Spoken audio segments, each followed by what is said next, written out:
and he tries the most universal language he can. Like, he points to himself and then motions to the rest, and then holds his hands together as if to say we, kind of like referring to everyone, and then he points at her as if to say you, and then he points around the cavern, and he's suggesting to her, should we, should you take us somewhere? Should we go somewhere? He's trying to he's trying to get her to maybe help shed some light on the situation by bringing us somewhere, but he's floundering a bit. Not sure how well any of that's going to come across. Mm-hmm. That would Um, help a little bit since I'd assume with her like mixed background of like dealing with a lot of different like peoples from different places, like she'd be pretty good with like, or at least okay with like signing out something. mm-hmm. Like, you walk with us. Um, she kind of looks at each of you, watches these gestures, and then very intently says, "The elder command." Of course, in her own tongue. After they done with the little charades, Vengeance is gonna literally grab Kat and like spin her around and like literally put his hands on her shoulders, like looking her dead in the eyes. Where is Ryland? All right. There's two ways Kat can approach this. I'm trying to think of something that's fair. Um, since she's gonna take the gentler path because I think she knows that he'd been a little fucked up, and she's going to brush his hands aside and have him look at her for a few moments and be like, "Calm down." And she's going to like lean forward and like start inspecting the wound that he suffered, especially on his head, because she's probably seen some pretty nasty like head trauma before. Mm-hmm. Um, she's not trained in medicine though, but if I can roll any kind of check, she's gonna see what the extent of the damage is. Yeah, I'll take a medicine check. Trained in it, but might as well give it a try. How'd I do? Yeah, I Oh, mean okay. you're familiar with battlefield wounds, bruises and broken bones and slashes and gashes and all that sort of thing. Um, and I mean, he's got some tooth marks on him from where these things were trying to like chew on him. But you don't see any head wounds exactly. His hair is absolutely sodden with whatever uh mucusy slime these things were covered in, but like no injuries that you can detect. Hmm. And she's probably not recalling any kind of like shock or anything with that role. So she's just going to look at Vengeance very head on, and she's just going to say, "Vengeance, he is like 5 feet and then 10 feet to the south of you. He has been waving at you this entire time." Vengeance is going to literally look right where she's pointing and back at her and like probably the most serious she's ever seen him. There is no one there, Cat. Rylan's gonna test this. He's gonna boop him on the head with the staff. As he gets tapped on the head, the staff. The fuck? Did I just get hit in the head by a rock? The fuck was that? No, you got hit in the head by Ryland. No, no, no. There's a rock right there on the ground. It had to be that You rock. got hit in the head by Ryland.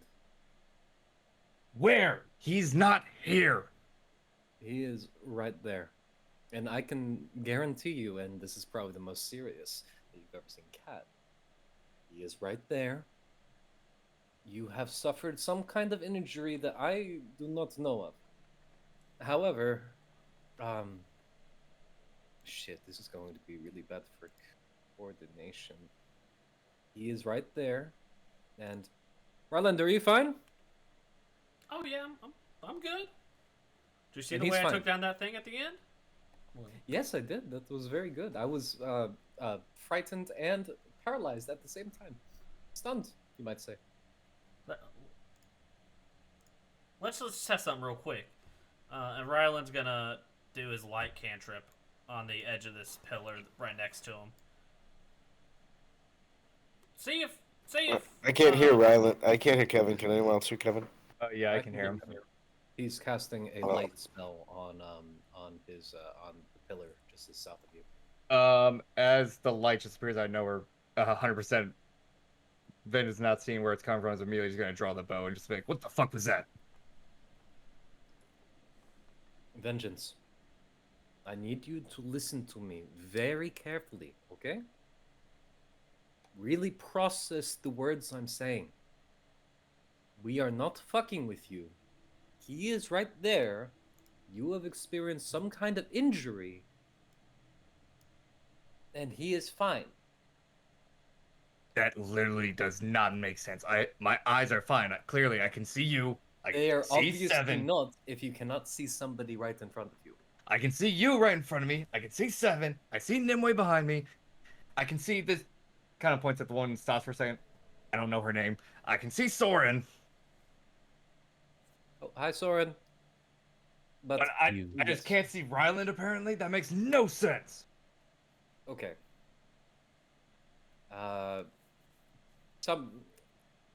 Soren, please help me. I am not a therapist. I mean, one who looks at, I'm not a mom. Anyway, she, she walks away. Yeah, Soren will kind of step forward and he will like wave his hand in front of Vengeance's eyes, see if he reacts. Is Soren an elf? I just realized that. What No an way. excellent question. Well, you can see him. And yeah, I mean, you're not entirely sure what Soren is, but he's right in front of you, waving his hand in your face. What are you doing? And now he's going to beckon to Ryland. Like, howdy, Soren. closer. He gestures. And then he reaches out and he is going to take how's he gonna do this?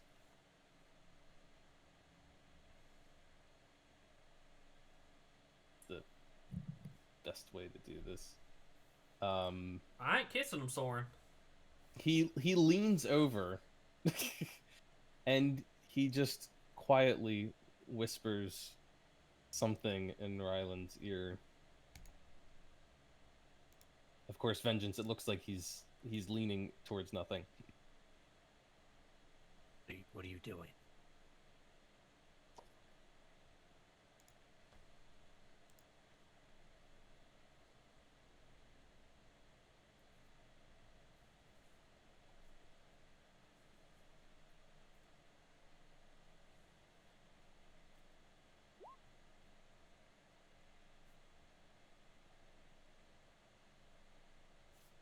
And Ryan will just kind of look at Vengeance and, yeah. Sorry about this, Eldath. Give him the bird. Just getting all the way up to right in front of the face. Vengeance's eyes are not going to leave Soren as he's just like looking very confused at Soren, like, what is going on? And she Soren is was like a fascinating phenomenon. Cat whispers to the Gith, I think they broke vengeance. We are betrayed.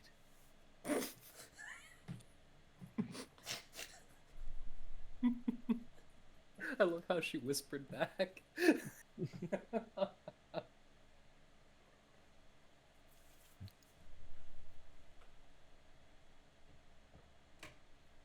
What is what phenomenon are you talking about, Soren?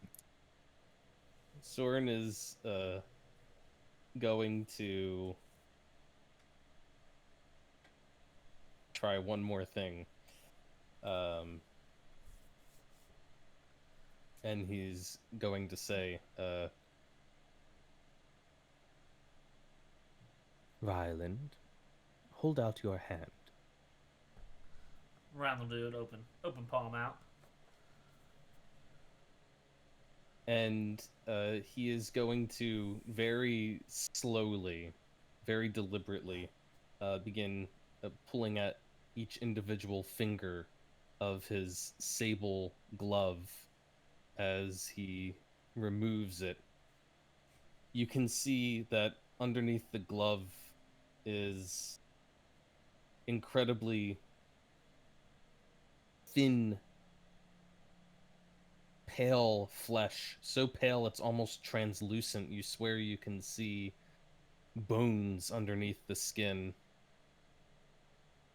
And he takes the glove and he puts it on Ryland's hand very carefully, like pulls it down over his fingers. And he says, Vengeance? What do you see? Would the glove have like just disappeared in front of me as it went on Ryan's hand, or would I just see it go on his hand and it's now just floating there? You see it, I mean, you see him like take the glove and it looks like he's kind of making a gesture as if to put it on something, and suddenly it vanishes. It's almost as if it was some sort of like sleight of hand, a magic trick or something, like he just made it disappear. Vengeance is just gonna roll his eyes. You simply shove the glove in your robe. I've done that trick several times. Cat groans from the back. You're not getting anything done today. Most fascinating. He takes the well, he's gonna say, perhaps somebody else should remove the glove to prove it is not up my sleeve.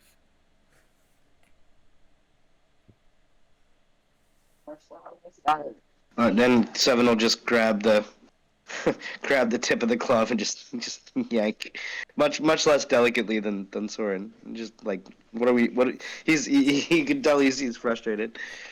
He pulls the glove off. Yeah. Waves it in front of Vengeance's face. Gives it back to Soren.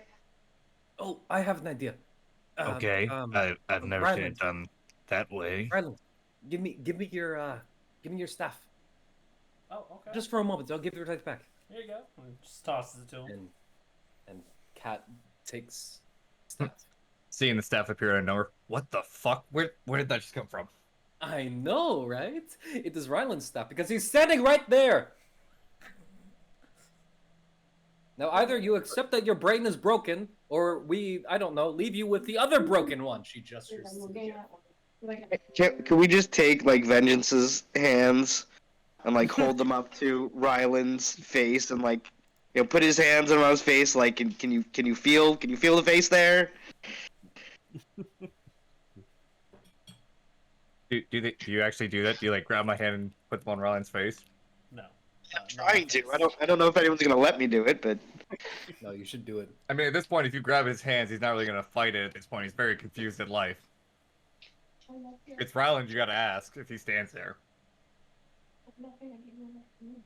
I don't know. Maybe not his face, but at least like his shoulders or his chest or something. Like he wants to see if you can recognize that you feel a person standing there. He'd recognize my ripped pecs. Do you actually have pets, Ryland? That's beside the point. Um, Let's just, say yeah, it. vengeance. If you let them grab your hand, and Ryland, if you just stand there, vengeance. Your hand brushes against Ryland's like shoulder, and at first you're like, oh, there was like a gust of wind or something, but if they do it over the course of a few seconds, eventually it kind of starts to sink in. Your brain can't keep making excuses. There is something there, definitely something there that you cannot see, but you can feel.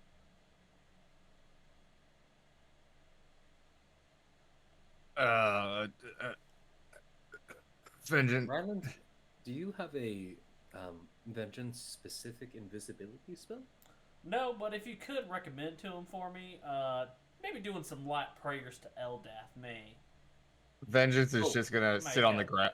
sit on the ground and just be like, "What the fuck did they do to my goddamn head?" Oh, that's that. No, that stay right there, right? And you want to, and she's going to like kind of like adjust vengeance into like a prayer, like stance, like on on his knees, and she's gonna be like, okay, now I, take I your said he hands. sits down. I didn't say he kneels down. I know she's moving you. No, no, he's not allowing this. He's gonna like smack Oh. you away as you try to do it. No, no. Just get on your knees and start praying to Eldath. Let me have my moment, cat. Jesus. Oh, I'm sorry. I'm sorry. You were having a moment. I'm clearly having an existential crisis here. Okay. I'll be over here.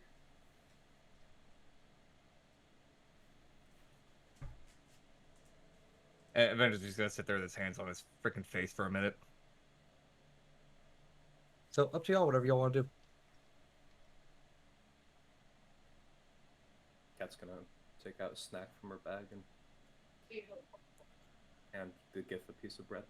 You guys think there's any chance we can make this happen to us in reverse? Like maybe we let one of those things like attach to us temporarily and then vengeance disappears? I don't know if it works like that, Ryland. If what works like what? He's asking if we could possibly subject ourselves to that again, so he doesn't have to see you. A little rude. Not just me, everyone. Oh, I'm sorry. He means everyone. Okay, that's a lot He's of rude. He's being a little what is the term? Sassy. Maybe Brian knows something about all this.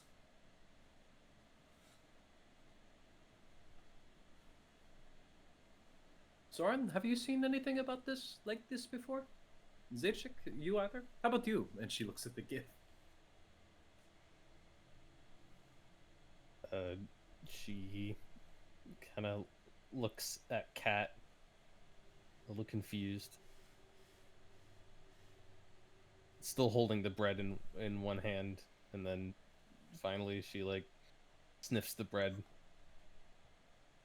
The elder commands.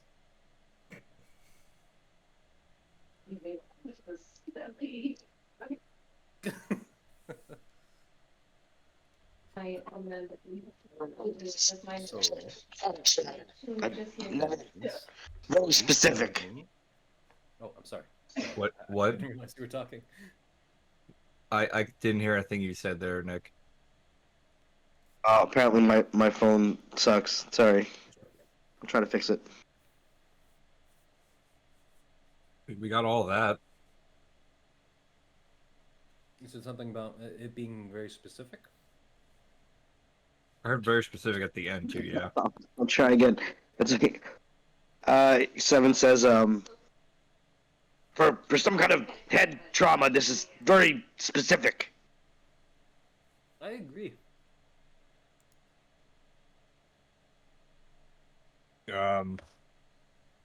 As he says that, Venus is gonna kind of take his hands off his face and like look up for a second and be like,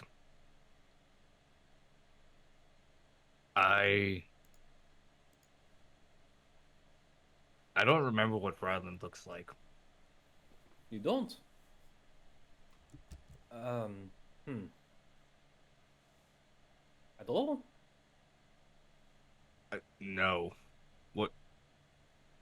What? What is he? He is an elf. A what? An elf. A what? Elf. Oh, I'm sorry. In my accent, you probably don't understand. They have pointy ears. They really like trees, as far as I am told. That's Very. maybe a little disingenuous. We like trees, some of us more than I, others. I don't know what you're talking about. Oh, have you not encountered elves? I know they're very rare.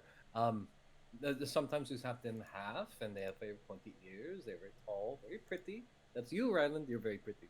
Um, Ryland, give me some trivia about elves.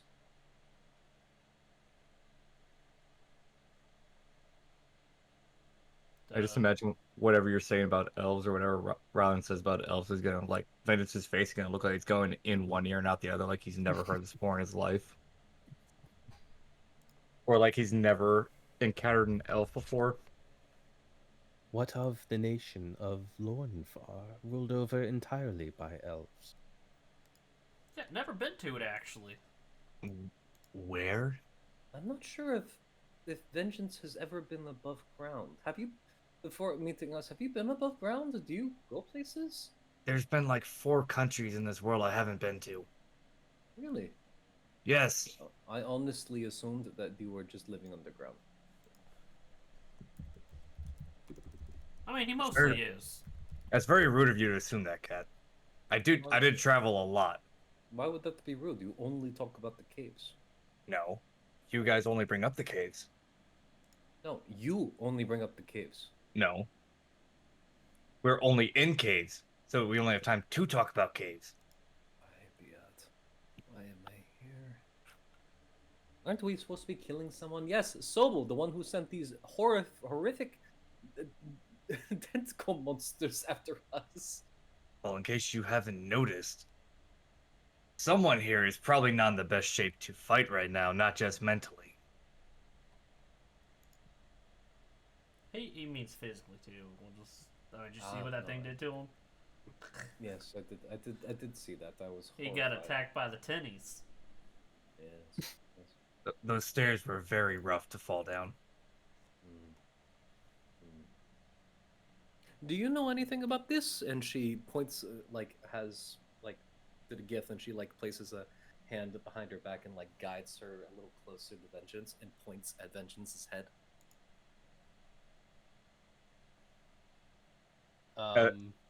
As the woman gets close, Vengeance is gonna wave hi.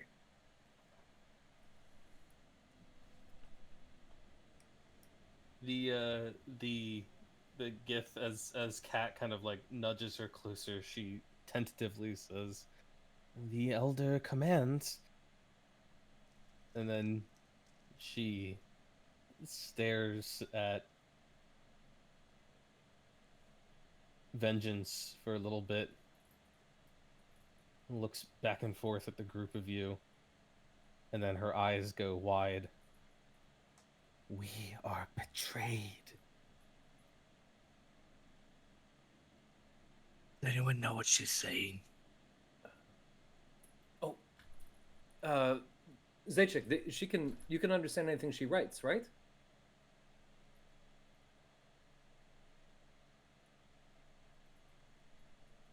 I'm gonna take the screen, the text of that spell, and then she's gonna take out her word bubble and flip it over, and hand her hand her a pen or a quill or ink or whatever she has for writing utensil, and hand it to her. And she mimics the act of writing. Mm-hmm. And she points to Vengeance's head and points down at the paper. And she shrugs. I don't know what else to do.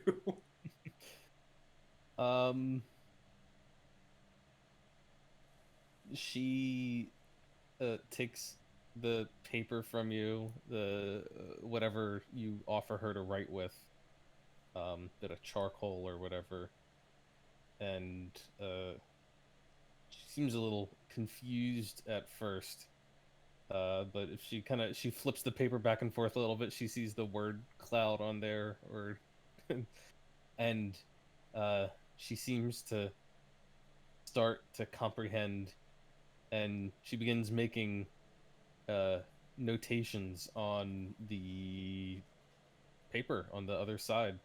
She uses the charcoal to draw out figures in some strange language. It appears that every numeral or digit or letter or whatever they are all formed out of a series of straight lines and very specific arrangements, kind of a blocky looking script.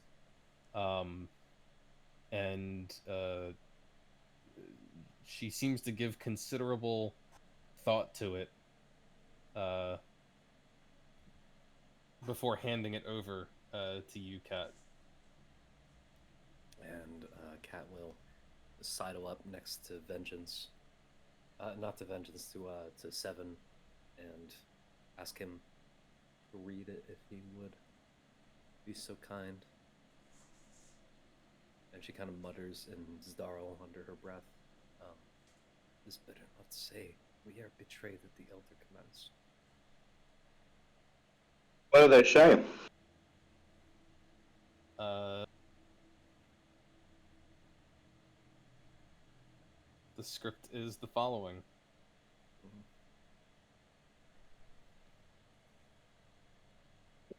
I just thought it was so pretty. I think They say something very, very different.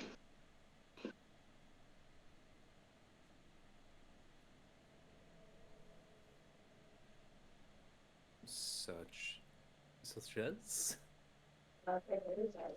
it's so cool. They just say we are betrayed. Oh. She put that much thought into right, but yet, can somebody heal this poor man? Kat, you can make an insight check if you want. Okay, That's all this is happening. I'll make an insight check.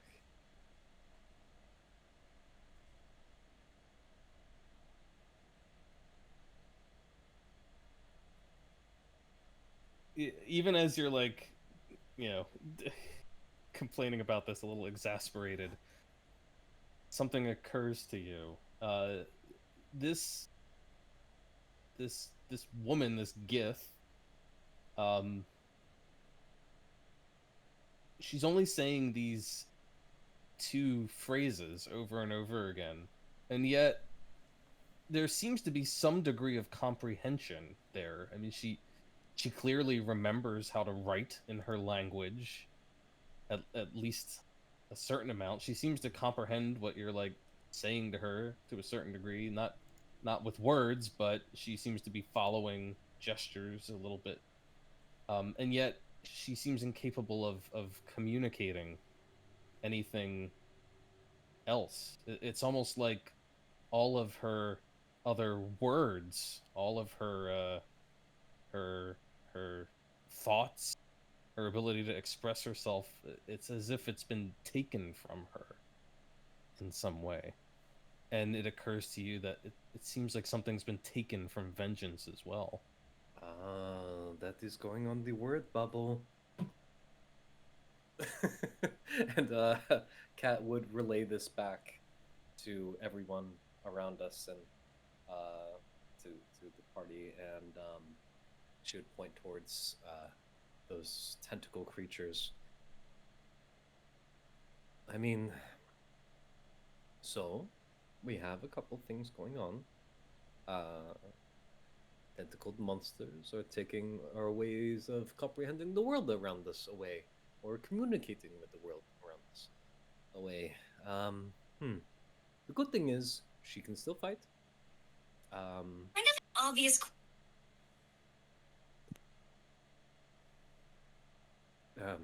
Not bad.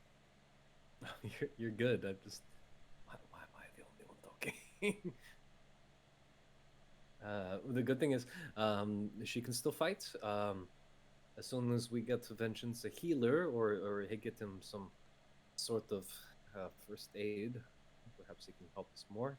We can get our forces, and we can go continue on and take down Sobel. Even though his minions are terrifying and they can take the way we comprehend the rubber. Honestly, that is fucking terrifying. But okay. How's everyone else feeling? Pretty good. I'm not missing any part of my brain. Good. It's good. Good start. Good start. Question is, would you know if you were? Well, of course, mysterious voice in the cave. Sounded awfully different from Sobel.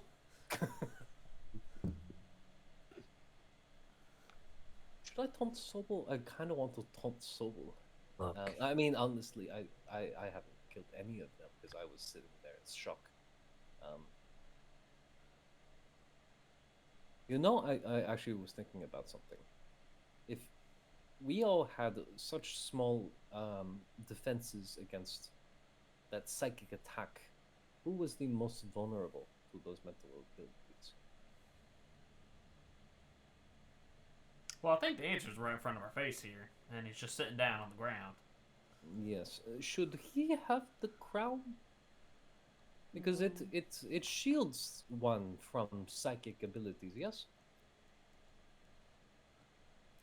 Yeah, I mean, maybe it'll help, but you know, it'd also be a lot harder for Sobel to take off of Seven's head than it is Vengeance. Yes. Vengeance is gonna stand up and just be like, Seven should keep the crown. If anything, he's clearly probably the best one to keep it on if he already isn't affected.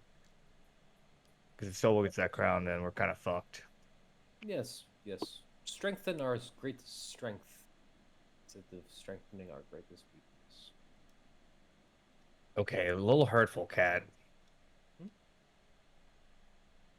You cannot see someone who is standing in front of you. I can still fight, alright? Just give me someone to heal all this, and he kind of like points to like his body that's probably still covered in blood goo and like probably a few bones still not looking like they're in the right spot. I should probably get you a towel too. I've been in worse fluid at this point. It's fine. Don't say it like that, Vengeance. Oh, but I think he meant it like that. Look. Maybe this is Did he mean divine it like punishment. Look. Maybe that's Stop. what it is. That's not what I was talking about. I was talking about. He really needs to find Eldath. God no. I was talking about how I got out of Orgnus, Who are but you that's reacting another to, story. Vengeance? You, because you are still talking as I was trying to explain myself. What? Why does Vengeance It's keep fine. interrupting our conversation? What was that, Ryland? Why does Vengeance keep interrupting us?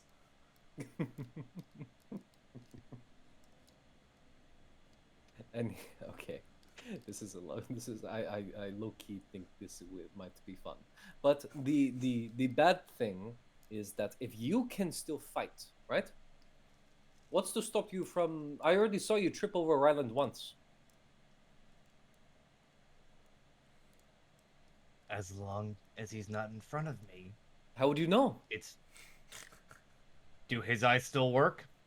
Yes. What, he is supposed to move around you all the time? He's normally The, behind the, me the anyway. issue the issue he's is normally we can behind me. coordinate with you. Simple. You yell where he is. If anything, it'll confuse Sobel more. Like, why are you yelling out where Ryland is when he can already see Ryland? Or it will expose a weakness that we have. Or it'll just confuse Sobel about why we're yelling out where Ryland is. My point is, either way, it sounds like to me that you are out of action. To me. It sounds like we're not Let me doing just- shit. Someone's gonna try another experiment here. He's gonna take out a rope, and he's gonna hold the rope on one end, and verify Vengeance can see the rope because he flicks the other end at his face and sees that he dodges. And then he's going to hand the other end of the rope to Ryland, and then ask Vengeance if the entire rope disappears or just some portion of it. Like, I'm now standing 10 feet away from Ryland holding one end of a rope. Can Vengeance see my end of the rope or not? He can see the end of the rope that you're holding. Yeah. It trails off into nothingness at some point. It trails. He sees it going like 5 feet, and then when it gets within maybe a couple feet of Ryland's space, it just sort of fades away. All right. Well, that's the 7 points out. That's where Ryland is. So now just no, don't walk into the end of the rope. All right, cool. We got a plan then. Now, again, second part of that is we need someone to fix this.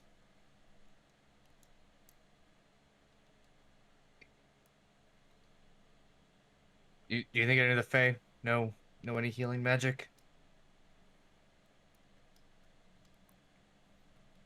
The Maybe real we question should is, let... are you going to be able to see them? I can see most of you except one person.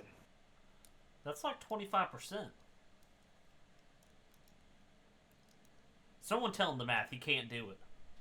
Oh, I'm sorry. That is like 25%. That math ain't right. Just saying. He said that math.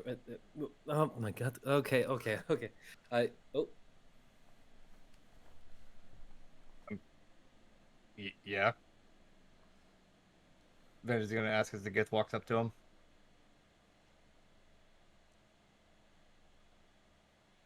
Or were you just moving that to where she was supposed to be?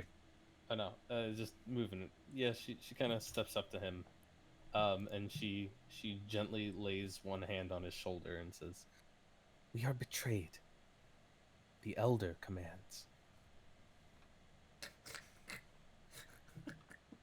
Looking at 7, did she just say the same thing again?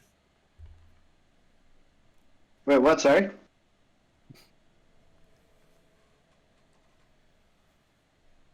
I mean, at this point, you probably recognize the phrasing in her language. He was having the literal meaning of the words. You recognize that it's the same words over and over again. an yeah. existential crisis. He wasn't paying attention. Yeah, sorry. No, she's clearly a broken record, guys. Nothing else we can do.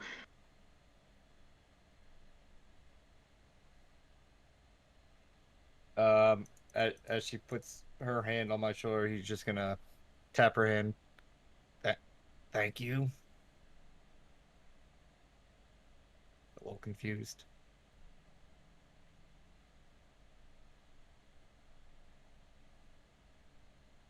There reason she's We are betrayed.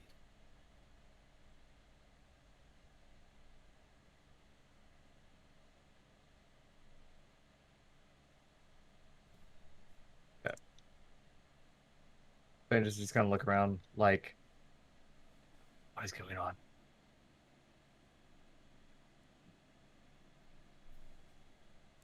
She goes and she kind of stares down into this flowing pool of strange liquid.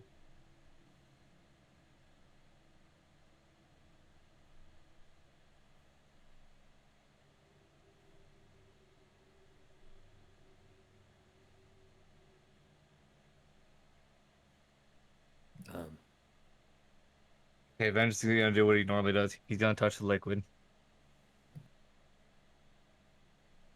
Anything happen? Oh, God. You had to do it, didn't you? Yep.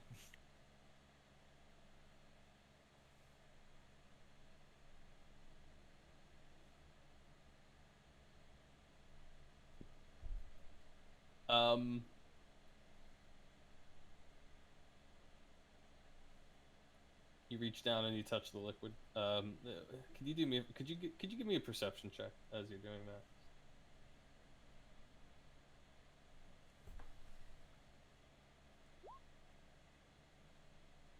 Ooh, sheesh. You still roll a 14 on a natural one? Okay, hang on. He's got that. What's that? Reliable talent or something? You can't roll less than a 10 ever. That's right. Yeah. That's right. That's correct. One second.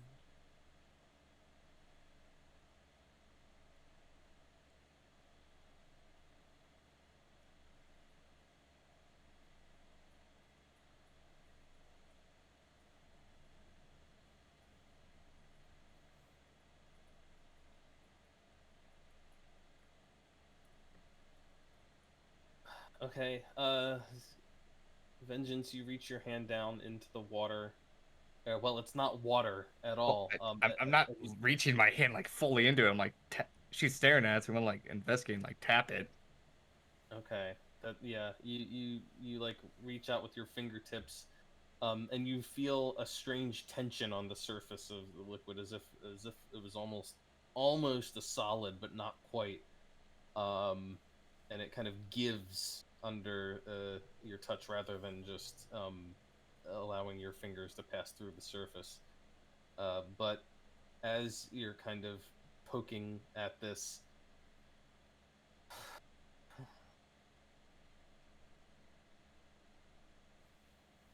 couldn't have rolled a little higher.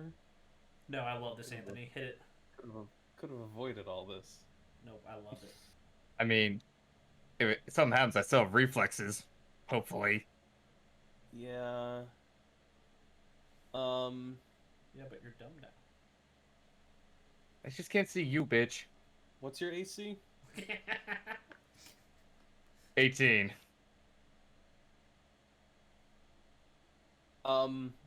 Something lunges out from beneath the surface, breaking that unnatural surface tension, and bites your hand. Come on, nat 20. Make it so you can't see humans. Okay. No, I don't think that's what's going to happen. I'm sorry, yo. I was away for not even 5 minutes, and Vengeance is already getting killed. What's going on? He touched the water and rolled a nat 1 on his perception, and then he got asked what his AC was. Why are you touching the water? She's staring at the water, so I was like, okay, maybe I should stay and touch it. Why? First instinct when faced with an unknown thing is to go and touch it or go jump through it. Wait, I'm just saying, I'm seeing tadpoles and stuff in this water. Yeah, and thanks for living it. you see something tadpole-like coming out at Vengeance. I mean, it's kind of tadpole-ish shaped.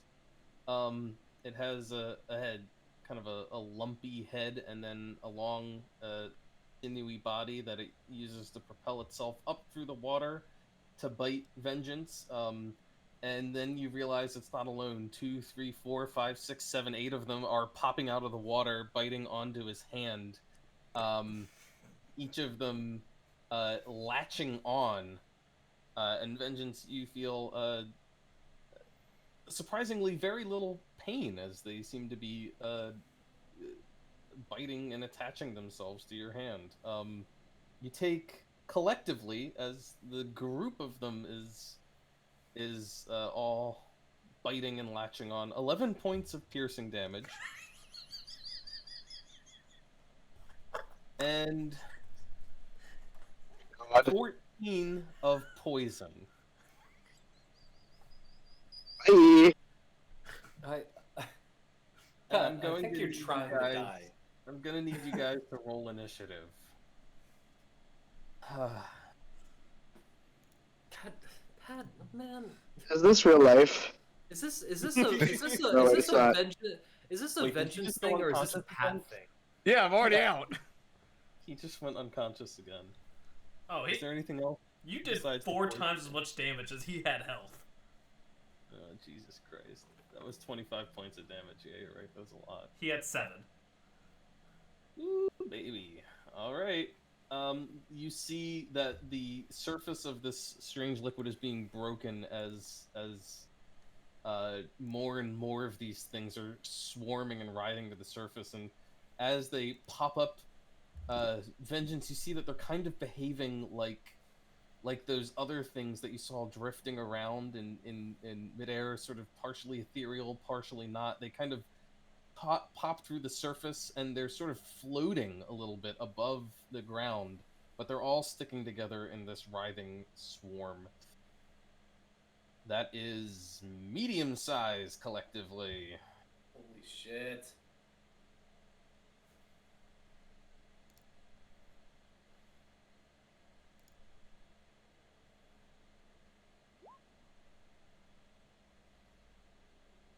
And they rolled really good.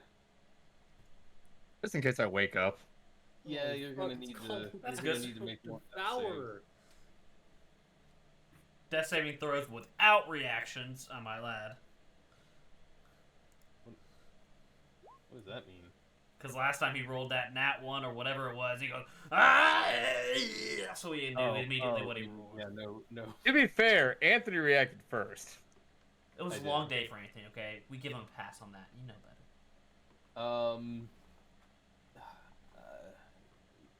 I'm not. What are you guys feeling? Knowing that Scarlet isn't going to be here for another few weeks. I don't want to what play are her you for guys 4 feeling about weeks. the way? Yeah. Maybe let's have her participate in this combat, but we'll find some way to have her gracefully bow out as we continue. So you can roll her for now. Okay. Mostly because I want this combat over quickly. We're gonna end up dying before she gets back. The fastest way is everyone just attacks Vengeance. Wow. And then we just... Vengeance, this is like the 4th time. It's like the second. 7, you are first to respond. Oh, still first to respond.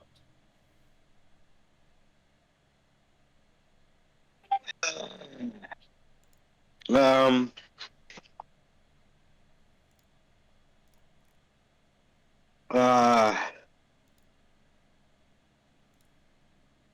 I still have it in my inventory since like the beginning of this game. So, 7 will grab Vengeance by back of his head, tilt his head back, and pull a basic healing potion out of his pack, and pop the cork and pour it down. Right. Just scream, "Get up!" You administer the healing potion. What's it? 1d4 plus something? I think it's D8 plus 2. No, it's a d4 plus 2. Or, no, 2d4 plus 2. There we go. Oh, sorry, I need one more d4. One more d4. There you go. 6 HP. 8. 6. What? No, it's 6. I thought it was the 2d4 plus 2 you said. You roll Or a is it 1 just and a the 3. He rolled, I rolled a 1 3 and a d4 plus 1. 2, and then yeah. 3, 1, and then plus 2? Oh, yeah, my bad. I am horrible at math today. I am Vengeance. You can stop role playing the brain damage. It's fine. God damn it. Alright, 6 hit points, Vengeance, which is a good thing because it's your turn. You're prone on the ground. These things are swarming all over the area right next to you, kind of slithering all over your hands. Your hand. Can I, like, literally roll to the side and, like, try to wipe them off my arm quickly as I roll? Yeah. Do I need to roll anything for that, or just do it? No, you don't. You can just use the movement to roll or get up or whatever it is you're doing. I'm just gonna roll to the side. And then get up. Past Soren. Yep, he can jump or he can fall on top of me. I don't care. And then, can I use dash to stand up after the fact, or no? Well, you have a cunning action. I'm asking, does that count as me being able to stand up with it?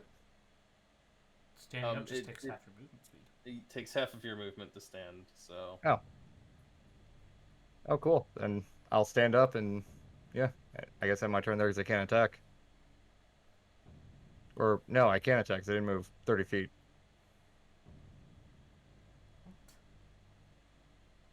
Yeah, I'm just going to shoot my bow from behind Soren.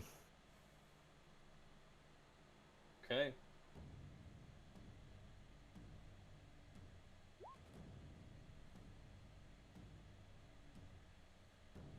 $19. 19 is a hit.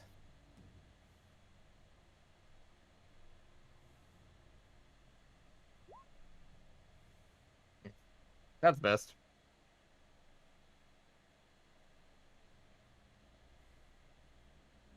7 points of piercing. Very nice. It takes that damage.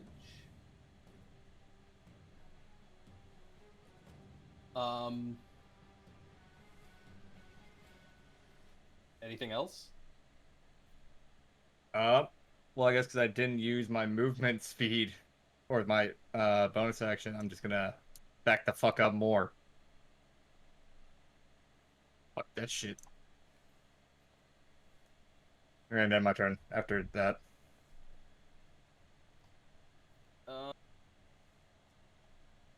So, you notice some stuff as you shoot this thing.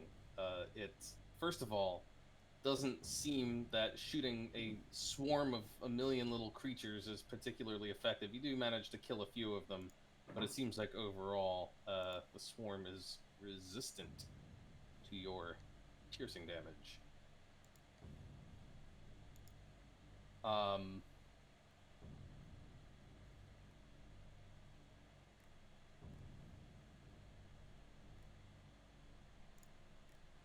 And it seems there is something else happening. As a few of them are slain, the swarm seems to move in coordinated fashion, and as you watch, it splits right where the arrow struck into them. It splits in 2 directions. And there are now 2 slightly smaller swarms.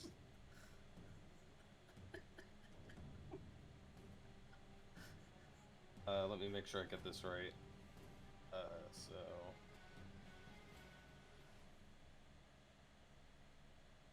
It had...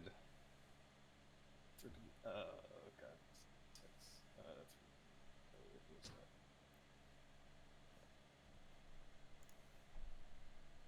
Not divide. Yes. Okay. That's it. Nimue is up. If you'd be interested in taking control. Kevin. Yeah, she's just gonna jog around over here. Is that, since it's small size now, is she technically within 5 feet of reach from this square? Yes, it is small size, but it is within reach. Okay.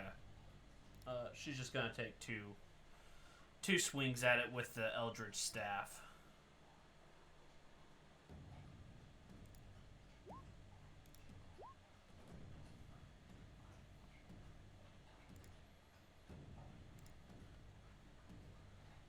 Great. With the Eldritch Staff, she swings around and she smacks it twice, hits it both times. However, the staff is still not particularly effective against a swarm of creatures like this. Even magically? Even magic. That's the way swarms work. Doesn't matter if the weapon's magic or not, they're resistant to it all. Oh, well then we'll just also use a couple charges from the staff. What is it? Yeah, I can use, when you hit with a melee attack, use the staff, you can expend up to 3 of its charges. So we'll expend a charge for a D8 lightning.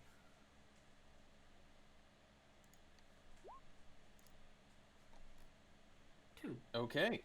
Two 2 lightning more to add points on of to it. damage. So that is halved and that is halved, making it 9, and then the lightning is not halved. Total of 11 points of damage. All right.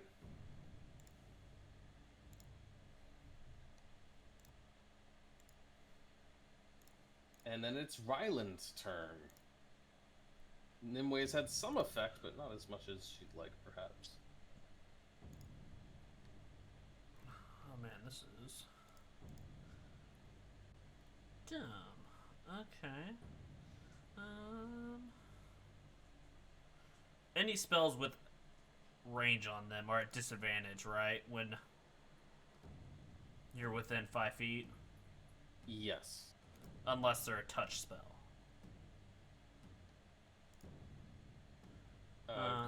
If it's a touch spell, it's not a ranged spell. Yeah. Okay. Okay. Then.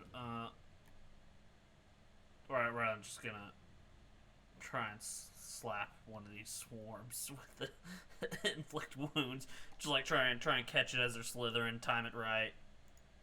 And just All right. try to Let's slap. see it. That seems to be effective. Let's see the damage. 15 points of necrotic. You can see a whole swath of these little creatures being withered away. And sort of, it's weird. As they die, they don't lie on the ground. They sort of fade into the incorporeal, going translucent, and then eventually completely vanishing. And yeah, that will be all from Ryland. Okay. Well, they're both going to act now. Let's see. One of them is going to go for Cat. And it actually does that by slithering. Oh, come on, roll 20. Slithering into her square around her feet. Can I try that? Into the reach you have with a melee weapon. I don't think that's gonna work because it was already in your reach. Darn. Yeah, that's more like a when they enter your reach for the first time. But, Okay. But they are going to start swarming around your boots and begin trying to bite you. Oh.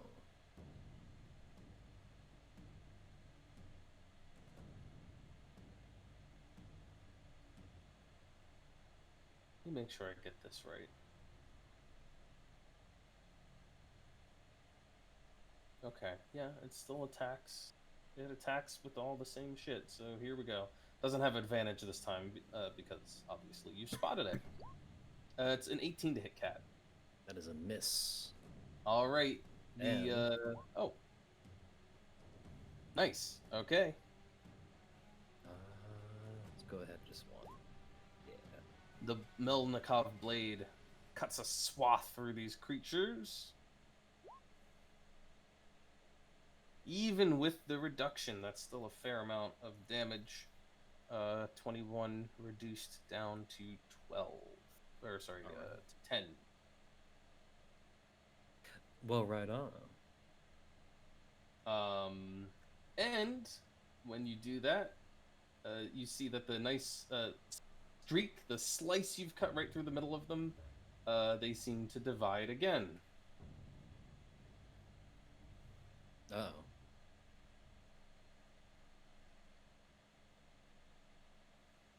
Now they are two tiny swarms. Uh-oh. Uh-oh. Damn it. And let me make sure I get this right. They each have as many hit points. These are weird creatures to run. And their hit point total changes as well because they're tiny.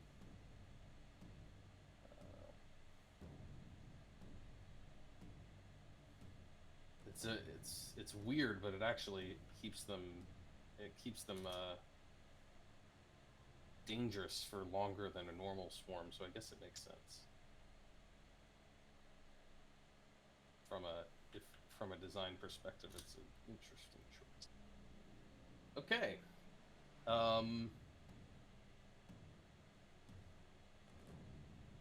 And that is that. Oh no, wait, it's not. It's going to. The fuck does this work? Oh, this is what happens when you start using third-party creatures. Oh. Poorly thought out. Oh, Anthony. Um, yeah, I assume that other one doesn't have an action yet. So just one of these two little swarms is, well, no, because each new is half. Okay. Um. Okay. I guess this is gonna be mean. But they're each going to take one attack against you. Okay. All right. Let's see how they fare. They are both in your square. Um. Oh. That is a definite hit.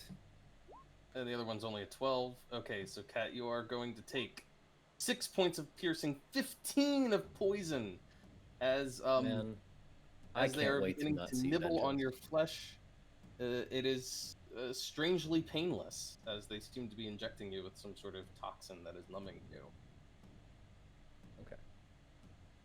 And that's only that half of the swarm. The other half is going to do things on its own. It's going to pick someone at random. We'll do that first. Apparently, Ryland. It's going to move into his square. And it's going to attack him. And this one does not hit as hard. So here we go. It's only a 9 to hit you, Ryland, as they can't seem to wriggle up your boots or kind of float around to find anywhere good to gain purchase. Gross. The Gith looks down at these awful things, and she kind of backs off, stumbling backwards, stepping carefully over the pool of water there, or not water, or whatever it is. And oh wait, she doesn't have to do that. That's interesting. She doesn't have to back up. She's just gonna stay right there, and she's going to attack them, calling out, "We are betrayed!"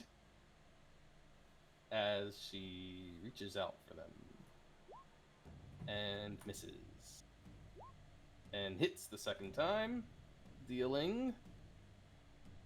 She's going to be very effective against these things. 26 points of radiant damage, as she seems to conjure these brilliant sparkles around her hands, which then divide up in a little blast, which kills off that whole little swarm instantly. She will reach out to attack the other one. Okay, I think it's over. I think it's over for that branch of these things. The critical hit is just triple damage. It doesn't matter. They're dead. Didn't have many hit points left, and they don't seem to be able to divide any further. They just both expire, caught in little blasts of brilliant light. Cat, you're up. All right. Good stuff. Looks like the little guy. Thank you, Mrs. Gift, that we can't talk to. I'm gonna go ahead and get, and and go after this guy that's going after Mr. Ryland. Ryland, do I have your reaction for Yeah. advantage? Sure. All right, right on. A little bit of great weapon master. That's a 21. That is a hit. All right, right on. Next two. Oh, actually, I'll just roll damage. That should have an additional 10. Awkward. So it should be 21. Okay, so if it's 21, it will be halved down to 10 points. And the swarm subdivides once again. All right. So for Even this tinier. one, But they are very, very weak. for this one, I'm gonna go ahead and use this. Well, I should probably wait to use that, but yeah, I'm gonna be targeting the one here. I think I can get it. I think that's within my reach.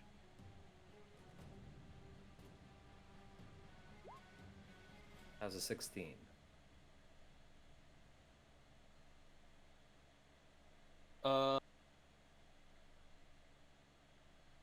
That's weird, but I guess that works.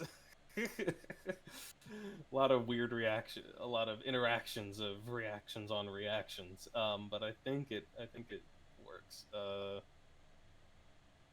16 is a hit. All right. The second, the second creature. All right. So I guess this would be halved. The little guys would take what, 2 damage, 3 damage.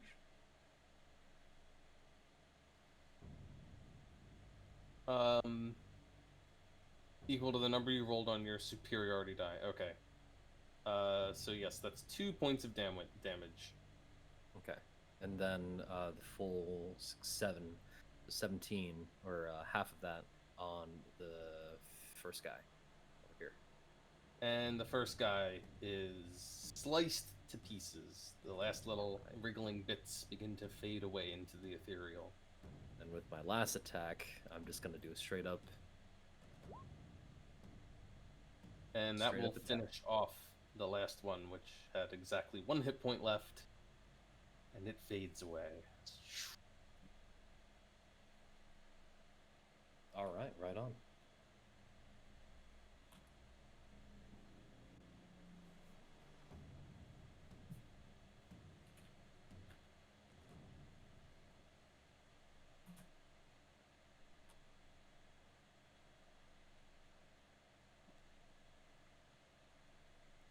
I will be 100%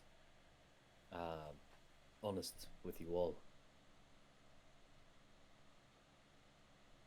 I don't know if Vengeance is up for this. You know he's right there, right? I know. Hopefully he can hear me. Yeah, I mean, he's making some questionable decisions lately. I was gonna say it's ever since he got booped on the head, but made some questionable calls before. Like I said, just let this get fixed and we'll be good to go. Not the head thing. The head Really? thing I can deal with. That's what's encouraged you to go ahead and touch whatever without thinking about it, without jumping right headfirst into it, into danger, and endangering potentially all of us. That's what is going to be fixed. Yes. Cat, I'm going to say something to you that I've never said before. Go ahead. I'm sorry. Cat will take stock of Vengeance for a moment, kind of looking him up and down. Don't be sorry. Be better. And just gonna take a few steps away and give the rest of her bread over to the Gith and be like, "Good job. I'm going to call you. Let me think of a Zdara word for you."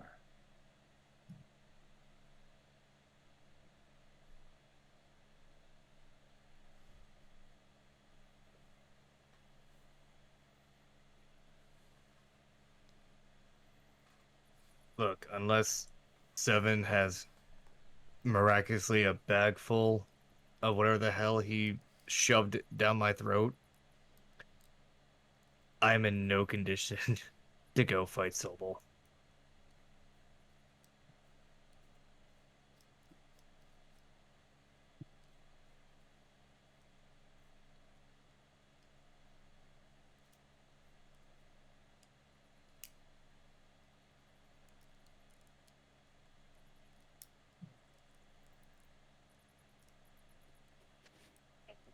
Well, with What would you like us to do about it, Vengeance? I'm open for suggestions, clearly, or else I wouldn't have said it. Uh, I propose we gather our Fey allies, and ooh, have you tried to ask Auntie Fingers?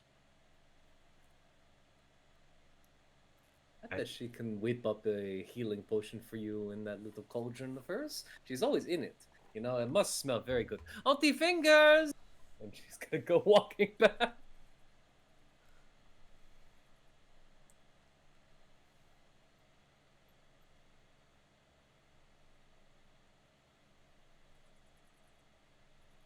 We can try to take a short rest if anybody's got hit die left. Nope. Yeah, no. Oh, I have 2 hit die left, and I am down to half health.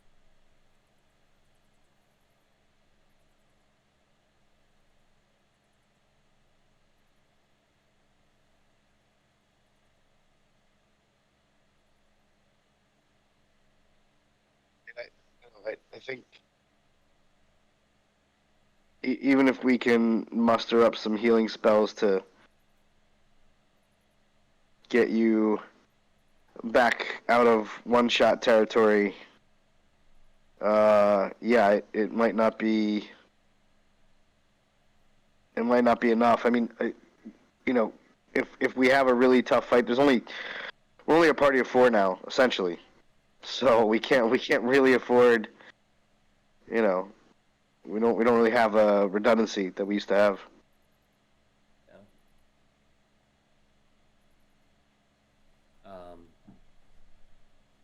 We got to be a lot smarter in how we do this. Okay. I mean, Nimue will hit Vengeance with her last spell slot. Just expend that resource. Not getting that for a month. Well, that goes back into that conversation of if we're about to fight Sobel with us 5, even now, we kind of need like every resource, and we're kind of dwindling it down in this cave. Yeah. Unless there's a font renewal right around the corner, like, you know, where I think we're all gonna die. Okay. There you go, Vengeance. If we leverage the resources we have at hand, we don't have basically any healing spells at the moment. No hit die left, and probably not in the best position to take a long rest.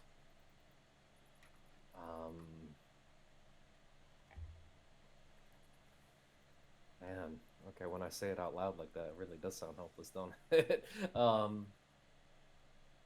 The only thing I can think of is at least leveraging our Fey allies and see if any of them have healing spells, and then take them with us into the battle with Sobel. At the very least, distributing his attention a little bit. Facts. That's better than nothing. Then again, like 7, did you like how many spell slots did 7 even use there in that first fight with these squid fuckers? So he used a few to save our asses.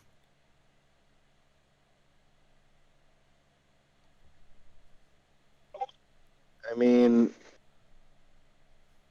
I've been trying to conserve spell slots, but you get the sense that 7. I don't know. How would he explain his available power to you? He'd probably say that he's running at about half power, give or take.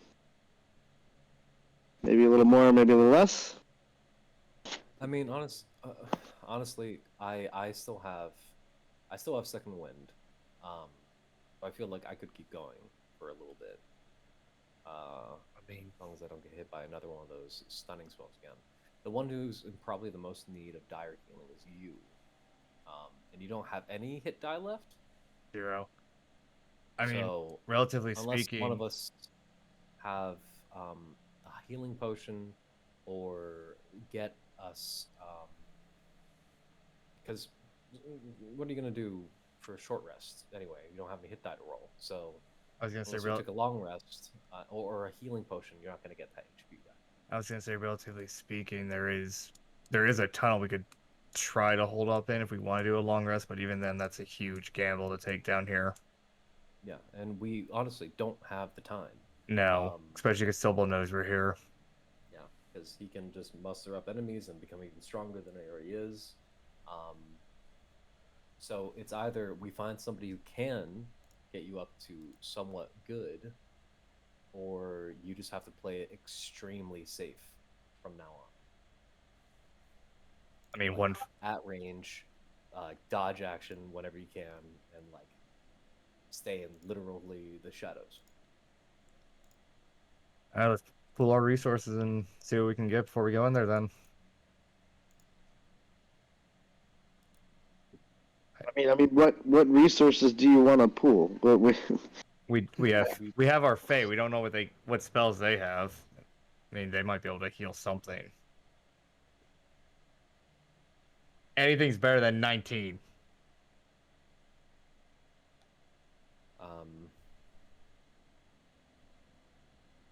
Plus, we have to convince them to come down here with us. So that's another thing. Aren't they? They weren't down here with us. They're somewhere by. They were left by the big bone, yeah, weren't they? We basically we scouted ahead, and then we got our asses handed to us, and now we're like, fuck, we should probably get them. So we have to figure out. One, we've really explored most of this cave.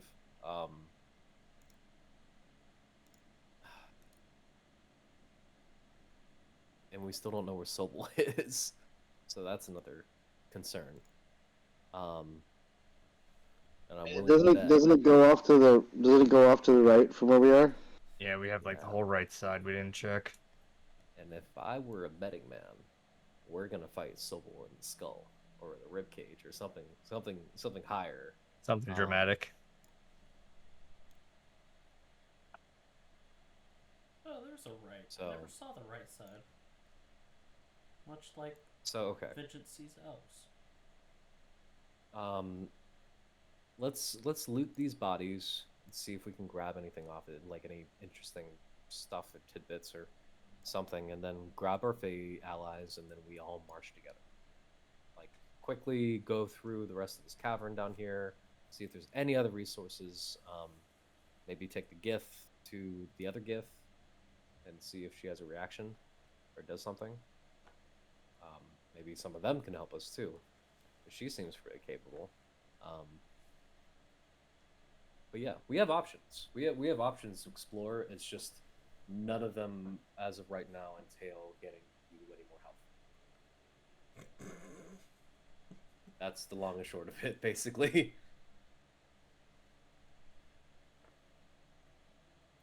I mean, we didn't expect this to be a easy job, so I mean, here we are. Let's go get everybody. Okay. But yeah, that's cool. So I guess we're gonna go back and try and grab up our. Well, let's search these bodies, see if we can grab a beak off them or something. I wanna cut off one of the tentacles and slop it on Vengeance's shoulder. Oh, that's cruel.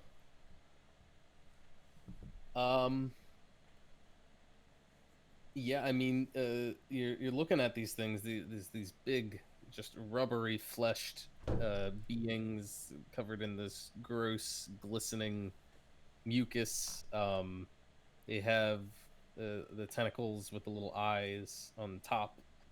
The larger, more powerful tentacles on the bottom, and of course the nasty, pointed beaks with which they were trying to eat Vengeance. Ooh, I have an idea. I'm gonna cut out the. I'm gonna find the one that tried to eat Vengeance, and I'm gonna cut out its beak. Okay. And I'm just gonna spend a little bit of time on it. And I'm just gonna cut out its beak, lift it up for Vengeance, and just shove it into his arms. It was a tentacle that got him. Oh, was it? Yeah. I thought the beak like actually got his head. That was I think the beak. I think the beak attack missed me every time. It's the tentacles that got me. Oh, well. Okay, then she's gonna shove the beak into his arms and say, keep this as a little trophy to remind yourself how close you got. And she's gonna pat him on the shoulder and she's gonna keep walking towards the fake creatures. Oh, wait. What is down there? It connects. No, what is down there?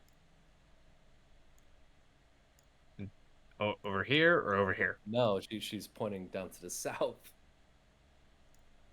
It looks like another one of them enclaves. Yeah, just another room. Wait, stop. You assess, think, I'm not going in there. I'm just saying it's another one of those room with the people. and she's gonna call out. I never came up with Russian for our friend. Tavarish. I'm just gonna call it Tavarish. Tavarish.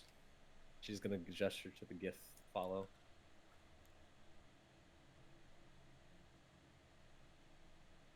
She eventually sort of wanders over, seemingly following the light sources.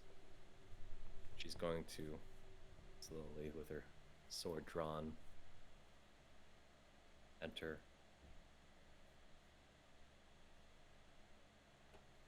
Oh wait, do you guys have any light sources on you, or are you all just running around with dark vision? Dark vision. Light. I have dark vision, but I also have light. Yeah.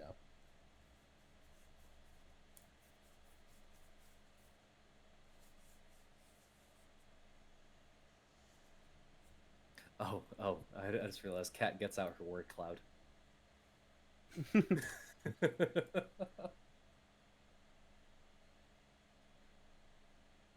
Is it just another room, cat? It is, but I would like to see Tavish's reaction to this. Well, call her in there. You know what to say. Tavarish! No, Varish. we are betrayed the elder commands. You know that's what she responds don't- to. So just try. Okay.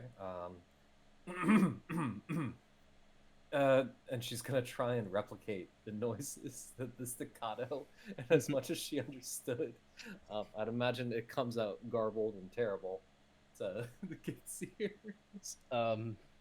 She stares at you in confusion for a couple of seconds, and then just responds back 2 lines, a little bit more slowly, seemingly trying to make it very obvious what she's enunciating. It's like she's trying to teach a child. I'm just gonna wave my hand and point towards these casket things, and she's going to go ahead and touch one or something. Whatever made the previous image pop up last time. Oh yeah, Kat, we yeah. just touched one of them. Oh, then that do that. Yeah, That's what and I'm as going to do. as she's looking around this room a little bit more, you can hear a little bit of like something like loss or mourning in her voice as she says, "We are betrayed." But you reach out and you touch one of them, and sure enough, that gooey pool in the middle begins to ripple and eventually takes on the form of another Gith. This one, you notice, looks like similar to one of the ones in the room here.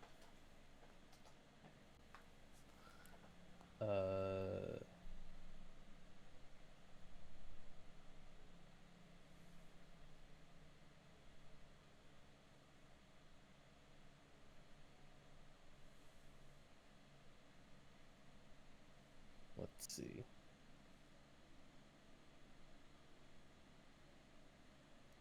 Find it. Where'd it go?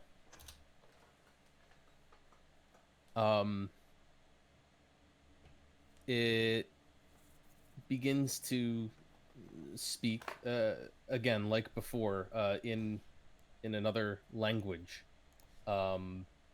and you now recognize it as the same tongue that this Gith has been speaking. It has the same sound. However, uh, each time it pronounces something, a word, a sentence, you find that the meaning becomes clear to you somehow in your own head, as if you were having this creature's thoughts implanted directly into your mind. And what you receive is something like the following.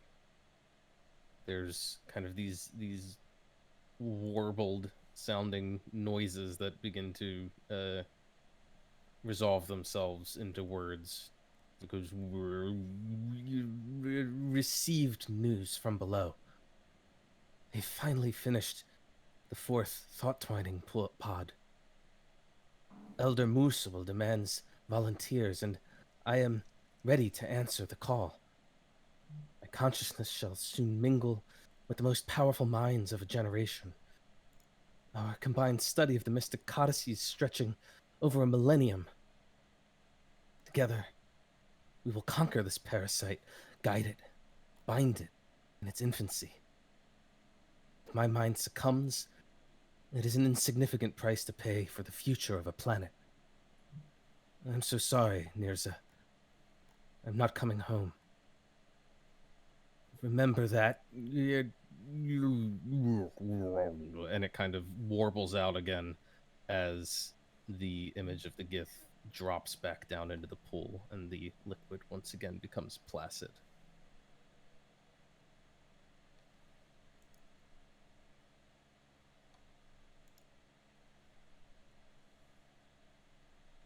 Did you sketch all that down on your little piece of paper there, Cat? You know I could. Of course. Duh. I understood about most of that. Somebody touch it again. I want to listen again. She's gonna quickly touch the pot and like start scribbling everything down.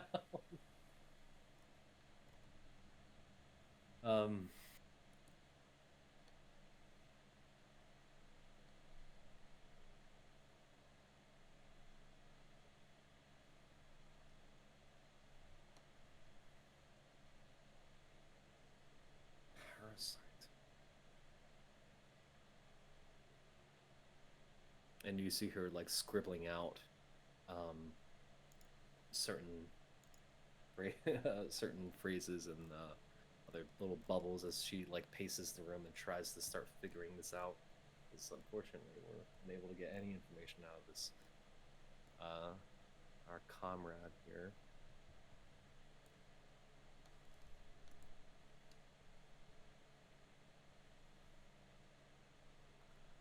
Cat, you think if we woke up more of these folks, they'd be on our side? It seems like it so far. And she kind of regards the gift with a little bit of suspicion. Honestly, I'm not sure if she even realizes what is happening.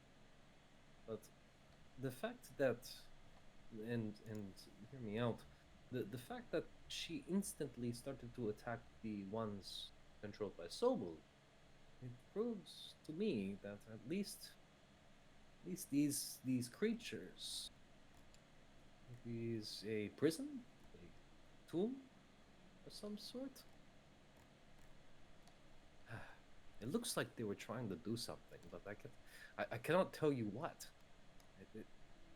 Consciousness shall mingle with the most powerful minds of a generation. I don't. This is all too complicated for me. But Zaychik, do you have any insight on this? It seems like a bunch of, no offense, magical nonsense to me. You think? Sorry. No, go ahead, Nick. Sorry.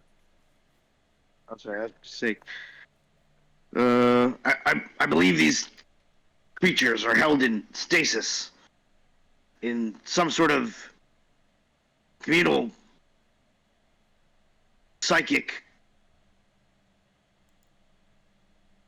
hive mind. Being released from it is probably jarring to them. While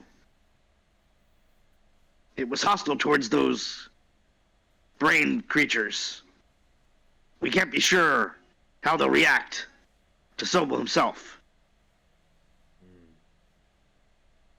Freeing them may very well be our doom if it turns out that they're kin with him. I'm inclined to agree as well. No, there's too many pieces of the puzzle we're not seeing, you know? I wonder if this lady over here, if she knew Eva Dijkstra. And he'll kind of turn and look at her and be like, "Do you know Eva Dijkstra?" And just kind of stare at her face, trying to. So obviously, I know what she's gonna say, but maybe there's some kind of tell in her face. Are you good with drawing? Maybe we can draw his face.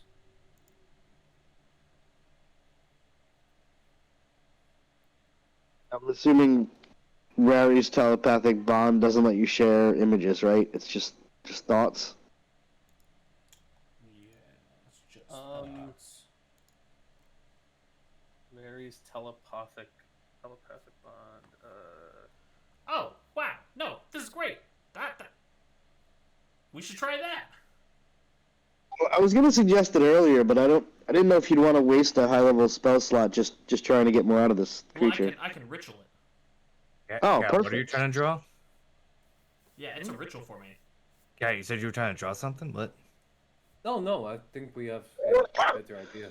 I mean, the other thing is if you cast Rary's telepathic bond and include vengeance, will he be able to hear your thoughts? Because it's technically not sound. Ooh.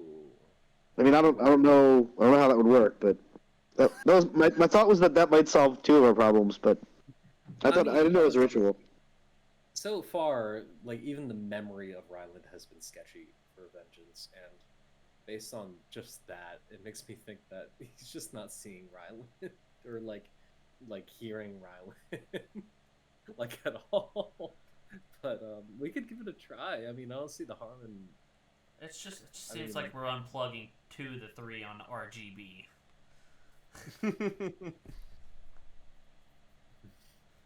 Just Ryland's gonna focus on casting virtually Rory's telepathic bond. I'll focus on vengeance as well.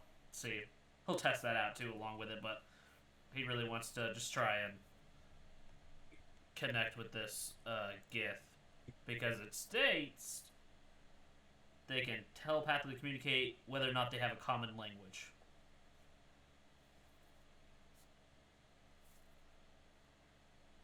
Okay. Why do I have a feeling I know what her first words are gonna be? Why do I have a feeling? It's not really about the language. It's more of like the content and like the context. Just the content is gone, but the context is there. Am I thinking of that right? I don't even know. Well, maybe we just gotta wake up each one of these and they'll all have a different sentence. Ooh, well, okay, I don't know. She looked like she hit hard, And if they all turn against us, like... instead of, 5 animals arranged in order, we gotta arrange 10 separate sentences until they make sense. This is Like a super puzzle. Yeah. Maybe The each... puzzle you've been Eventually we'll get to a paragraph, too. Anthony is now writing this down as a puzzle for later. That would have been a brilliant puzzle idea. Yeah, all we have to do is throw in some bells, too. Instead, they play recorders as soon as they came out. Find a good puzzle for this area, but should have done that. Yeah, but that would get tedious with just a bunch of waking creatures up to have them assemble. I mean, it'd be pretty. You don't have to really do it twice. You just do it all to one room at a time. Yeah. True. Um. But yeah. Over the course of 10 minutes, you telepathically bond 8 willing creatures. Is she willing? Yeah, I guess so.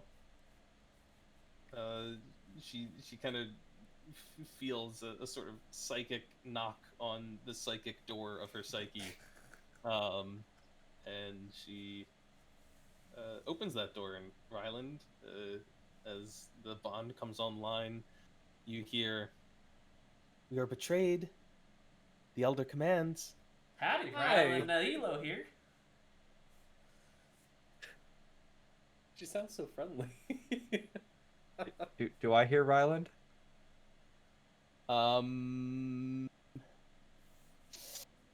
This is fascinating. This one's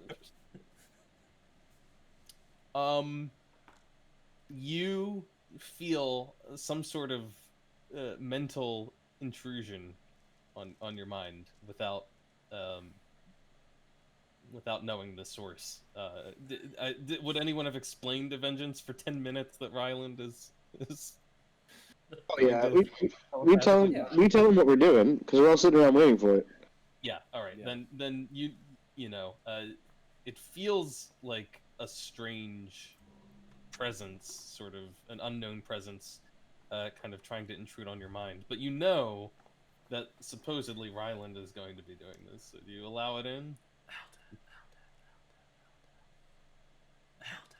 You know, I actually kind of liked it when they couldn't hear each other. Yeah, I'll let it in. They would be. Because they explained it to me, so I'm gonna let it in. Okay. I liked it more because they would stop fucking bickering.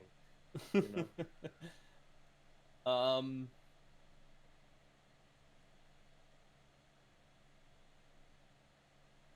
And Vengeance, you hear these strange. Well, you don't hear them. Obviously, it's telepathic. But you hear these words in your head. They're sort of strange and distorted and echoey and reverberating, and they seem to be coming to you from very, very far away. But if you really concentrate, you think you can make out what's being said to you. And you hear, "Hello, Ryland Nailo here."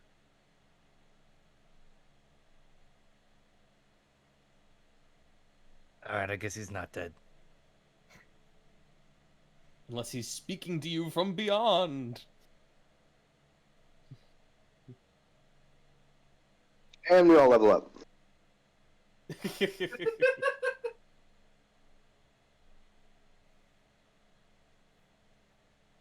All right, so telepathically, I'm gonna try to prompt our gift friend again. I assume she's just gonna repeat those same phrases over and over. Yes, she is. But what are you trying to prompt her with exactly? Just conveying that we're friends, that we're confused, that we're looking for help. We want to know what happened here. You know, that kind of thing.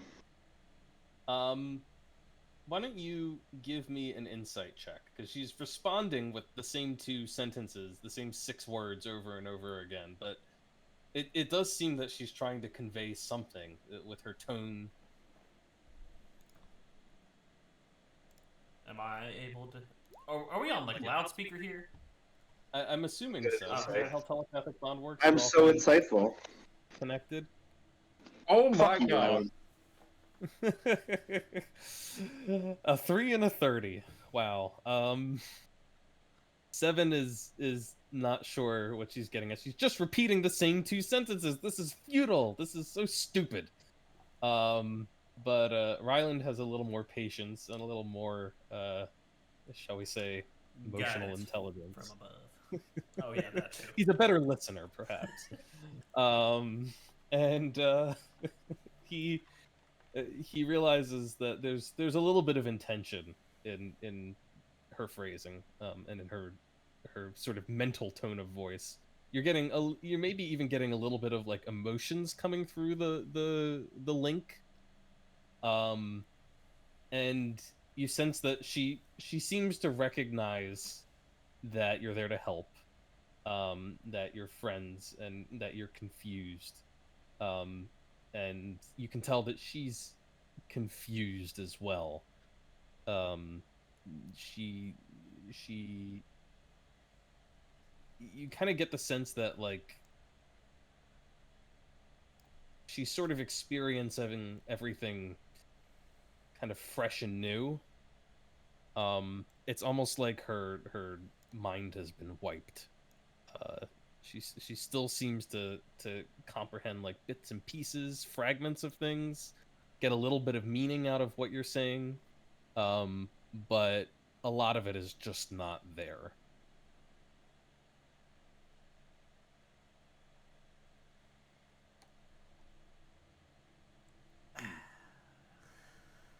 Like her comprehension of things, or her memories, or like everything, like everything. More the latter. She seems to be able to comprehend well enough. At least she's been at least attempting to interact with you and communicate with you, even if her intention hasn't always been clear. But you definitely get the sense that like her she's almost coming at you with like no no history, no memory, um just responding to stimuli in a way. Almost everything is on instinct. Huh? Do you think she'd have any memory of this elder, whatever dude? If we maybe is there a chance it's Sobel if we put that image in here? It is interesting because her first instinct, as soon as she saw the tentacled creatures that we fought, was to blast them with her hand. That was, her first instinct. She remembered how to write. Um, she remembered some things, but if I think that images might have the right reaction. If we are trying to prompt her to remember more, maybe showing her more of what we've seen would be appropriate. The question is, what kind of images should we show her? She is still very fresh, and it might be too much for her. At this point, I think there's only one image that matters, and that's is she gonna help us fight Sobel or not at this point? Well, first we should go collect our allies, see if they can help us. We're still in a very weak position. Right. Let's do that first. I guess I'll lead the way. I'll just be the shield out front, just in case any intellect devourers or those little brain creatures come out to play. I guess we'll make our way back to our allies. Hopefully, they're not all dead. I mean, this guy over here looks different than the rest. Maybe he would know more if we woke him up.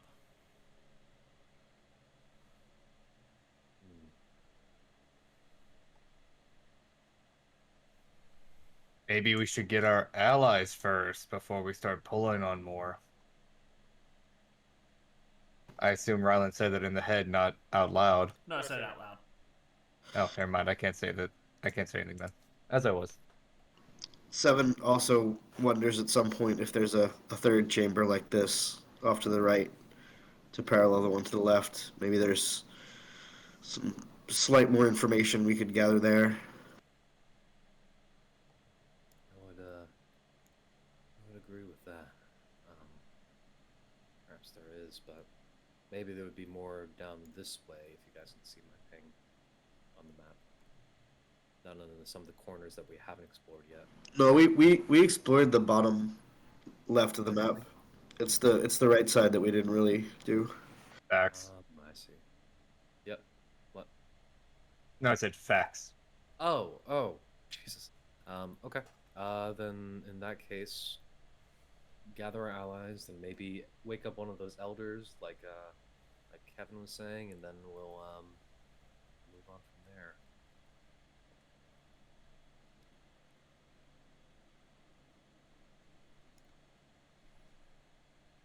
That's gonna keep a sharp eye out, make sure nothing is gonna surprise us. As oh my gosh. oh, hello. Zapai. Uh, Ulamog, hello. You scared the shit out of me.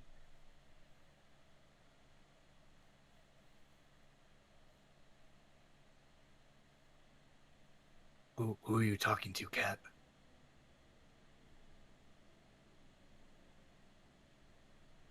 You're gonna look at Vengeance and he's got a smirk on his face at that one. You're still on thin ice, mister. You can't tell me that wasn't funny. Ulamog is standing there, his head basically scraping against the ceiling of this passageway, and he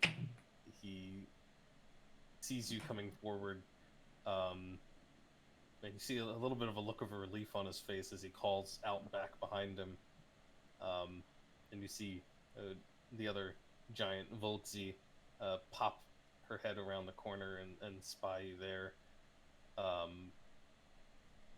and she sort of makes a gesture with her hand as if beckoning you forward. Uglamog stands aside.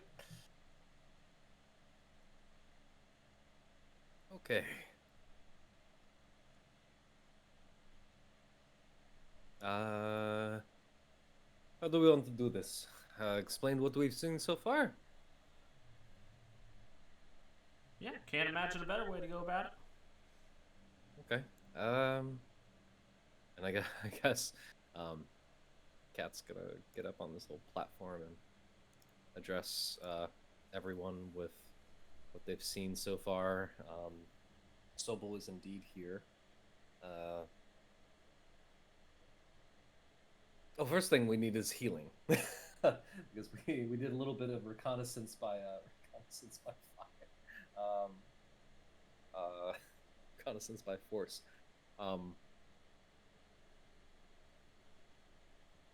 We have encountered many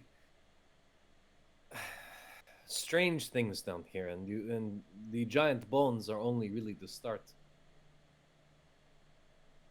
This is a dangerous place, as you can plainly see, but we need your help now. We are going to go and find Sobel and illuminate this dark mystery, and we will need your help. The first thing we need are healers.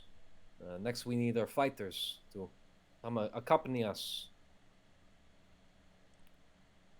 as we go and take down the rot in the middle of this dark place.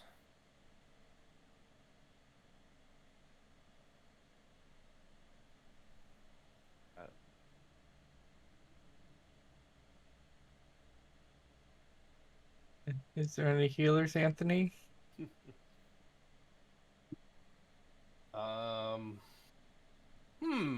Let's see. I mean, the many are pretty resourceful folk, and they're drawn from all walks of life. There is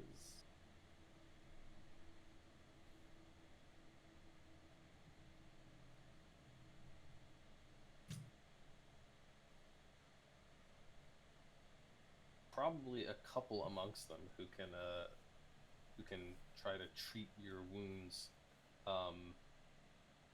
These are warriors primarily, and so the kind of healing they're doing is more like first aid type stuff. They're not like there's no druids among them. There's no clerics, but they can at least restore some hit points for you.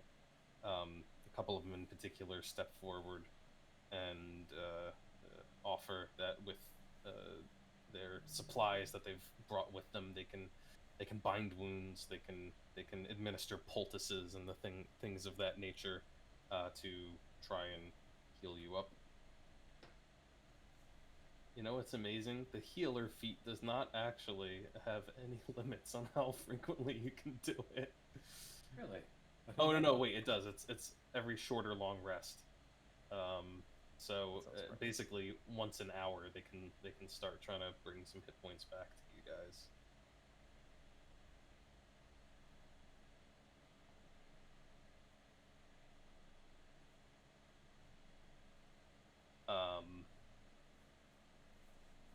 And Auntie Fingers is still kind of floating around inside of her cauldron there, observing. And she's a weird lady.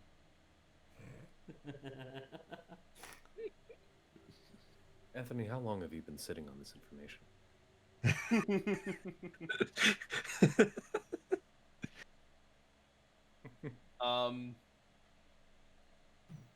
She still has that kind of rictus grin on her face. But when Kat starts asking about healers and medicine and stuff, she extends one long hand and holds it out towards you, and then slowly curls each of those long fingers in as if beckoning you forward. Oh, it is my time for special time with Auntie Fingers. Oh, dear. Hello, Auntie Fingers.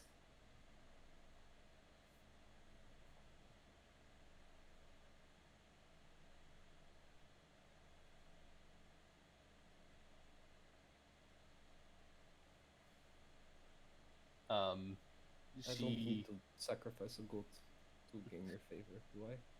She holds her hand out again, palm up, fingers outstretched, and kind of looks at you pointedly.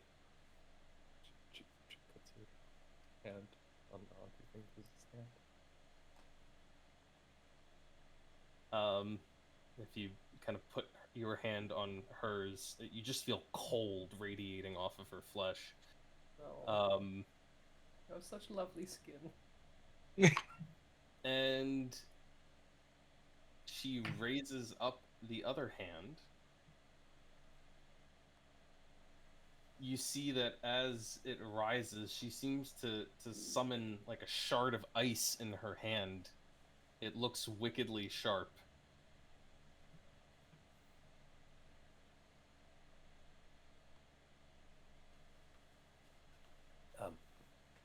I'm sorry. What? Does it look like she's gonna stab me? She's holding it up, rather threateningly. And she's just Cat's gonna like I trust you so far. And she brings it down suddenly, lightning fast, right onto your hand. And in fact, the little ice shard seems to cut right through your hand and shatter on her own palm as it breaks into a million little pieces. Does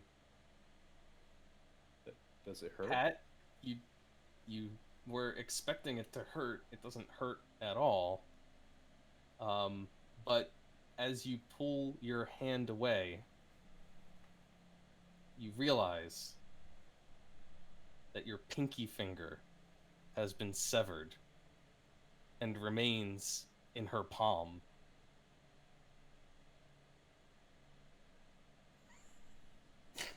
strangely enough, there's no wound, no blood, nothing like that. You look at your hand, and there's just the little nub at the base of the pinky finger, the knuckle, and then it just ends in flesh. It's in skin, as if it had been amputated long ago and healed over.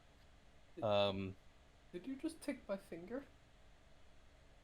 she takes your finger.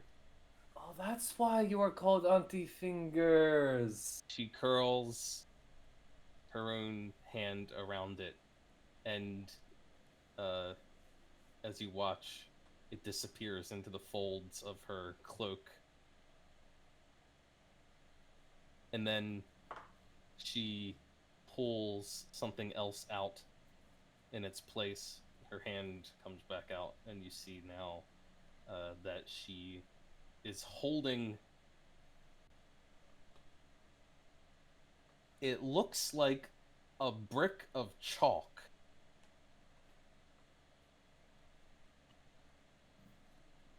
What? It looks like a Okay. brick of chalk. It's this white substance. It looks a little maybe like crumbly at the edges. There's a little bit of a powdery residue on her hand. And she offers it to you. Cat takes it. She's looking over at like the many with like a what do I do with this? They're just staring at this entire proceeding. One guy's like, I could have bandaged you. He's like, I don't know why you're doing. I don't know why you're treating with her. Do I feel healed?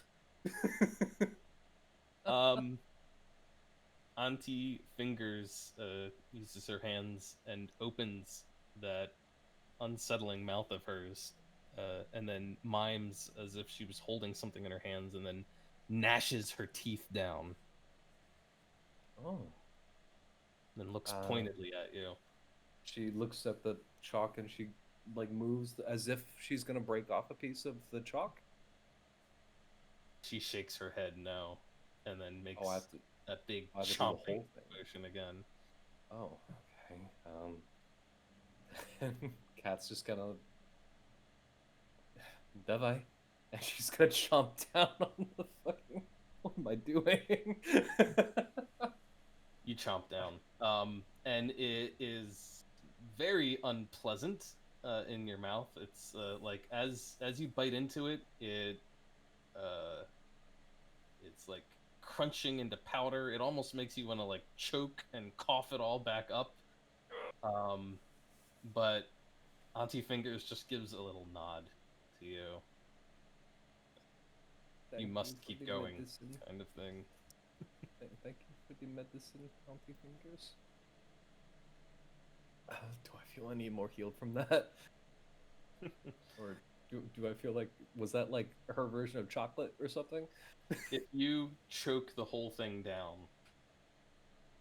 which takes a couple seconds and some effort, it's a little bit weird because like you take a big bite of this like cake of chalk, and you're trying to swallow and get it down. It's incredibly dry. You swear, like, even as you're chewing a bite, it looks like the bite mark that you made in the chalk is starting to like fill in, almost as if it was like healing itself or repairing itself in some way. But eventually you're able to choke the whole thing down. And as you do so, you do begin to feel better. Your wounds begin to close.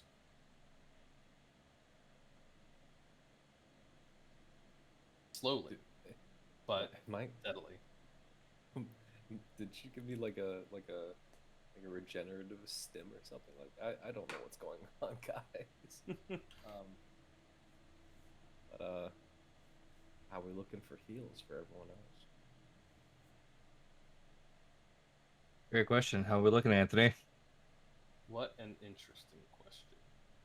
If we ain't looking good, I might have to make a deal with Auntie Fingers. Does anyone else want to lose a finger? No. I'm not losing my finger. I said a deal with her. I didn't even realize that was going to be giving up a finger. I thought Think the smarter. fingers- Think smarter, not harder. Come on. I thought the fingers was like a like just a creepy misnomer, but it is actually like pretty true. I wonder if Vengeance will offer her his sight and hearing on elves. Cat, you are healing up, but it's not as if you've just been administered the effects of a healing potion or something like that. It's this very gradual, steady thing. You have essentially gained an effect not dissimilar to regeneration. I'm sorry, excuse me? To regeneration. Essentially, every round you regain a d4 of hit points. It's just like permanent. You're not sure. She's gonna look at empty fingers. She's like, is this permanent? She holds up one finger.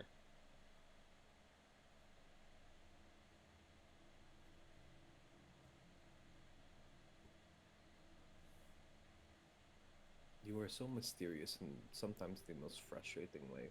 But you know what? I respect you.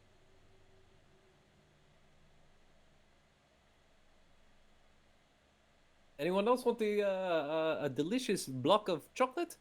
The fingers is giving them out, one finger apiece. She reaches into her cloak and draws out 2 more of these cakes of chalk,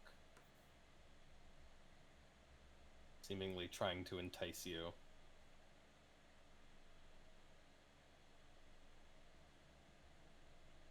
All right, hold up 1 second. Write in missing pinky finger on my lap. All right. So there's 2 more cakes of chalk. That means we don't have to sacrifice a finger, right? Look. Is it gonna cost a finger? I'll make a deal with you. When we kill Sobel, I will bring you however many fingers he has left for one of those. Stares at Vengeance. That face frozen in that grin. And just slowly shakes her head back and forth. Oh no, she wants her fingers now. Yep, I'm good. I need my fingers. You don't need all your fingers. I tried. What do you really use your pinky finger for? A lot of things. I'm a very dexterous person. I need all those fingers. Oh, how hard it is to pick a lock when you're missing a pinky? Can't grip the tool right, you know? It's very awkward. It's also pretty awkward. I love that he can't hear me say that. Pretty awkward when your whole job is breaking into things and you get stabbed with a thing of poison and almost die. That is funny. I like that, Ryland. That's good. Look, What do you say, Cat? Yes. What do you say, Cat? Huh? What do you say?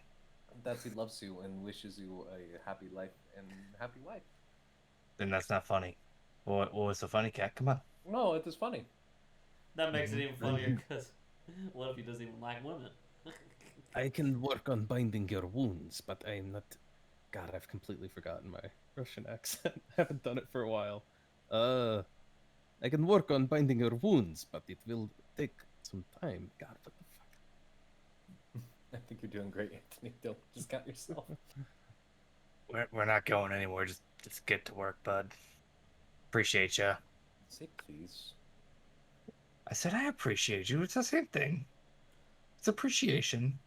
What? And then I will say thank you when he is done, Cat. Let As is customary. Let us also do a head count. I would like to know how many men we have ready to fight. And women. Men We're not sexist here. Just- Oh, wow. That wow. was the maximum amount. He gives you back 10 hit points. Right off the bat. What the heck is sexy? What the fuck? Making sure. For some reason, you just said men. I don't know. No, Like, Women can be sexist too, Cat. It's a thing. you're right, Ryland. He is.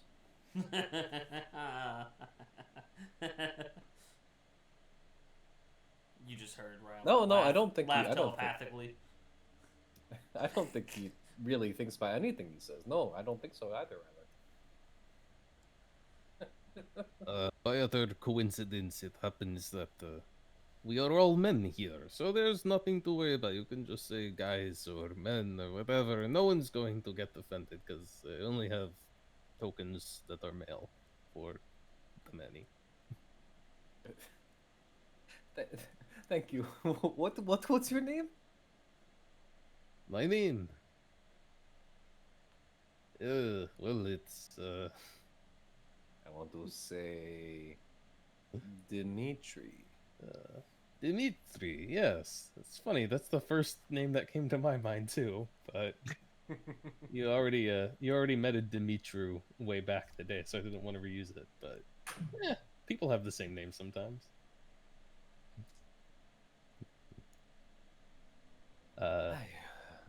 Yes, Dimitri. Dimitri. Okay, so we have two giants. One. What was the rock creature's name? That is Kored. Gored. Is that his name or his race? That is what it is. Do you not remember the children's nursery rhymes? Don't upset the Kored or a rock falls on your head.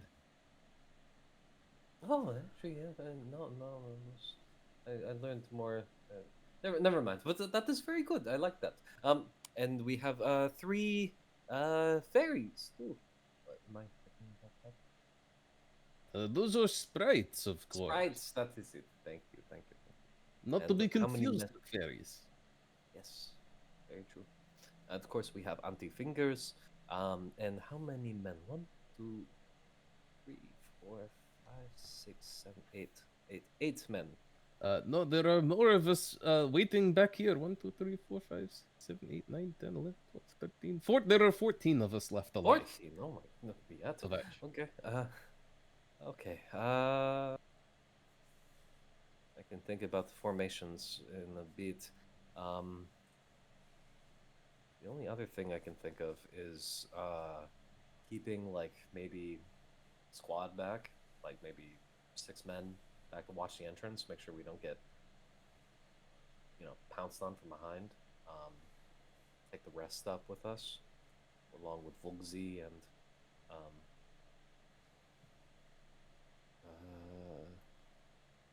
Ulamog. And we take 2 of the sprites and the Kored with us, and we just go until we find a fight. What do you guys think? Yeah, sounds good to me.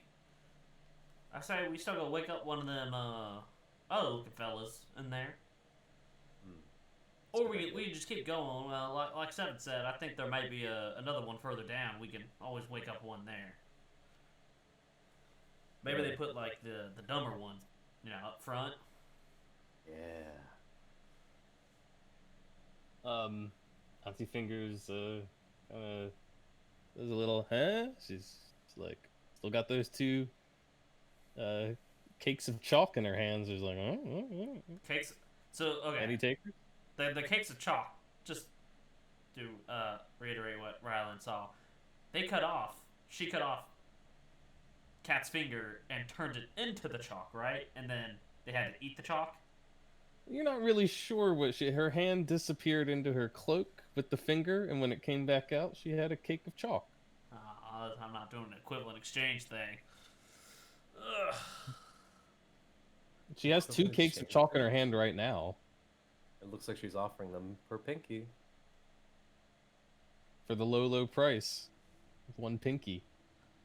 I don't know. I never I'm use gonna my pinky anyway. try and take my staff and knock one out of her hand. I can pick up off the ground.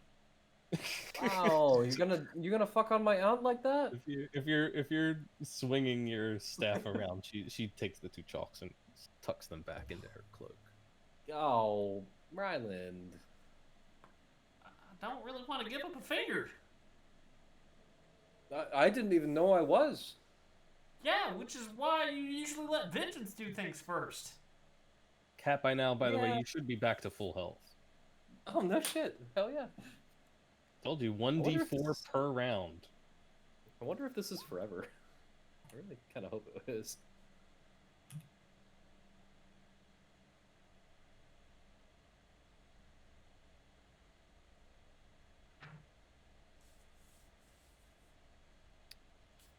Okay, so it sounds like we have a plan. Yes. Vengeance. You should really just give up a finger. No. Otherwise, you're going to die.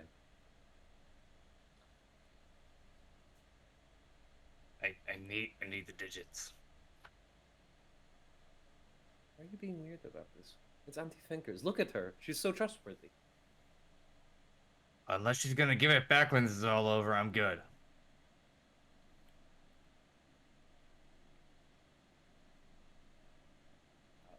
Okay, fine. Whatever. And if you want to stay at half health, you stay at half health. Whatever. Yeah. Half health, half Uh, health. Does anybody else need the first aid? Well, I've got the kit out. It only takes me an action. Oh, yeah, man. Yes, I got yes, some yes. No, I can't. I can't keep doing you again, Vengeance. It's once every hour, basically. Damn it. I mean, if you, You hang don't around, even I can give use it your another shot. fingers. You can just Uh, glue some lockpicks to your stubs, and you'll be fine. Dimitri is going to bandage up Ryland. How long is all of this taking roughly? I mean, 8 points for Ryland. All of the negotiations with Auntie Fingers. I mean, the minutes are passing here. Why? What do you? What's your thought? Oh no, I'm just wondering if we're not like halfway through a short rest already. With the amount of time. I mean, if you guys opt to stay for the full, for an hour, you can at least get another round of mundane healing and. Oh, I just saw something. Seven. Could you scout ahead using the eye before we head out? I can. Seven will relay that he can, but it does use a fourth level spell slot, so it just depends. Like I don't want to be running on E if we do intend to face Sobel, but if you feel like it's really critical, then we'll do it. I mean, it wouldn't. It's not necessarily critical. It's more just like it would be nice to have if we had slots to burn, but I didn't realize it was a level 4 spell slot. That's I mean, generally, it's the kind of thing you do when you first enter a dungeon. You use the eye to scout the entire dungeon before you go anywhere. But we just YOLO, whatever. Yeah, it's true. I'm just thinking like it might be good to scout, but honestly, I'd be more afraid of like spending any of our allies before we even have a chance to use them in combat or direct them in combat. Yeah, if you want me to scout the rest of the tunnels, I can do that. I mean, I think we should be okay.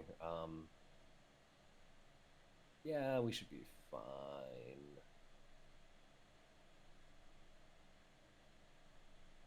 Oh, the real question is how are we going to form up our guys?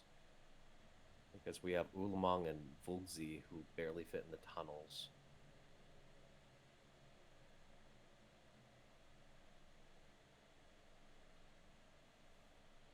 We could have it where we're out in front in kind of like a wedge. Like, we'd have like some humans up here with me because they should be veterans. Vengeance like behind us with his arrows. Seven gliding around so he can move quickly from place to place, and then the two giants, and then maybe Rhineland in the center, and then have Auntie Fingers flying over Elvis, and then finally another couple humans in the back. Just as we move through the tunnels, so we can kind of keep cohesion while being flexible. Sounds great, Warlord. Um, let's assume that between the negotiations and the discussion and the strategizing, you guys do spend a full hour here. If any of you have any hit die to spend, you can spend them. But otherwise, you can get a little bit more mundane healing, and anyone who wants it, I assume vengeance. Maybe we could share the regeneration block. I don't know. You want to make a blood pact? Vengeance? Yeah. I don't know that. Your blood I don't doesn't know how that. smell like the hells, does it? What does your blood smell like? That's very strange to think about. Vengeance is just gonna hold his hand up. Do you want to find out? Like right now? In front of everyone. Kind of embarrassing, but I didn't know you were so bold. Get out of here. I don't think that's how that block works anyway, Cat. I'm sorry.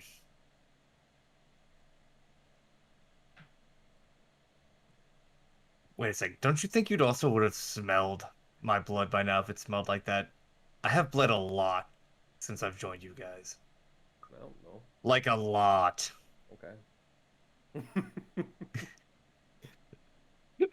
Oh, and the sprites would be like on the sides, and because they could see any intellect devourers as we go. And then, did you say the Oh, the Ulamog. What are we gonna do with him? Oh, that's actually cool. shouldn't they be the behind us? Really hard to sneak up behind us when there's two giants blocking the tunnel behind No, us. I was thinking that they should be in the center, so they have some. They could help with either the front or the rear. So I'm thinking, yes, Ulamong and Volgzi would be in the center, and Mr. Kored would be here, like in the middle, because he would be able to use the rocks burrow. The sprites, they would be on the sides to provide a little bit of overwatch. One of the sprites would stay behind with a small squad of human men. Then the human men would form a wedge in the rear and the front, while we disperse ourselves as we like. Yep. I'm going to the front, like we said. No, Just not the very front. Yeah. Not the very front. Like Okay. middle. Like right in front of Uglamog. Okay.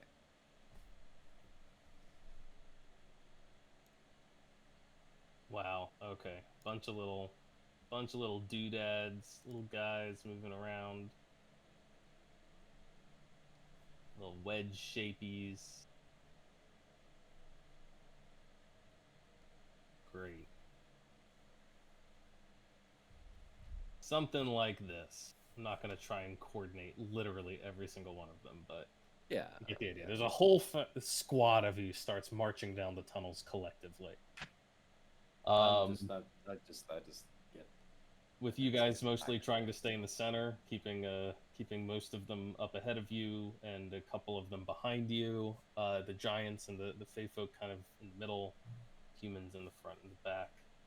And you begin to march. I'll let you move your tokens along. Kind of assumed you were going down this tunnel to the right, but I don't actually know where you're going. So I'll let you move. Just know that the whole squad is moving with you. Oh, yeah. So oh, we're going this way. Are we going this way? I thought that's where we were going. I thought we Is were it going. not? Why not? We were going back to the pelvis and then walking that way. But Well, maybe this leads I that think way. this connects. Oh, does it? Okay. Maybe. Go down. See. What are these crystals? Anyone know? Oh, they're right here too. You see, as you're marching along this tunnel, these purplish crystal formations and veins that are embedded in the rock.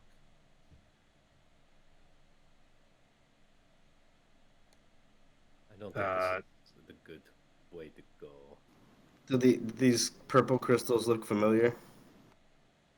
7, if you take a moment, look at them carefully.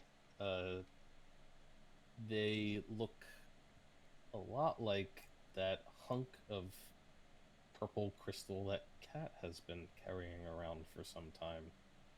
A little raw or less refined. That one's kind of spherical, and these are a little more jagged, but it looks like a similar substance.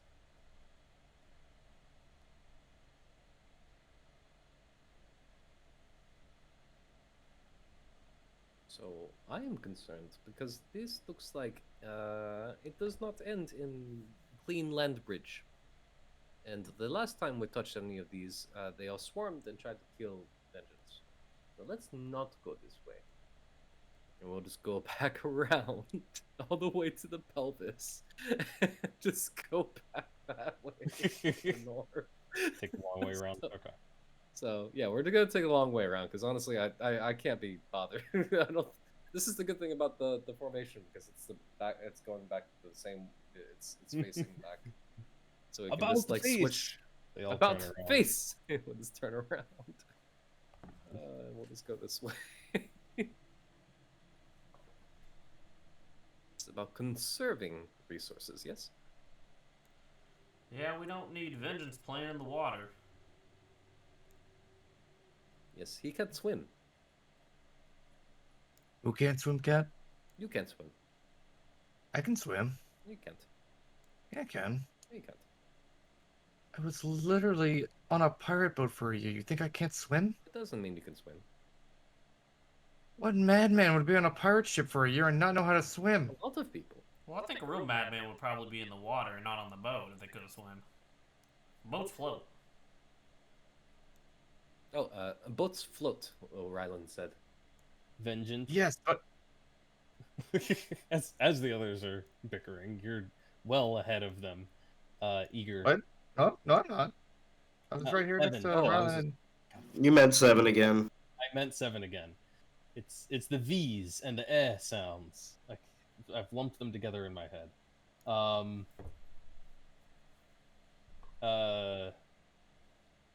7.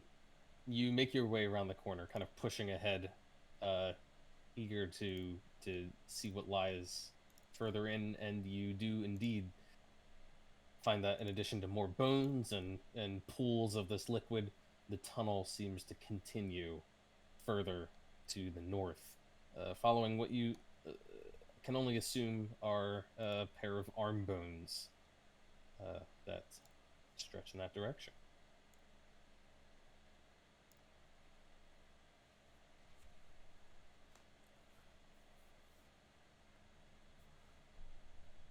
I assume you continue that way.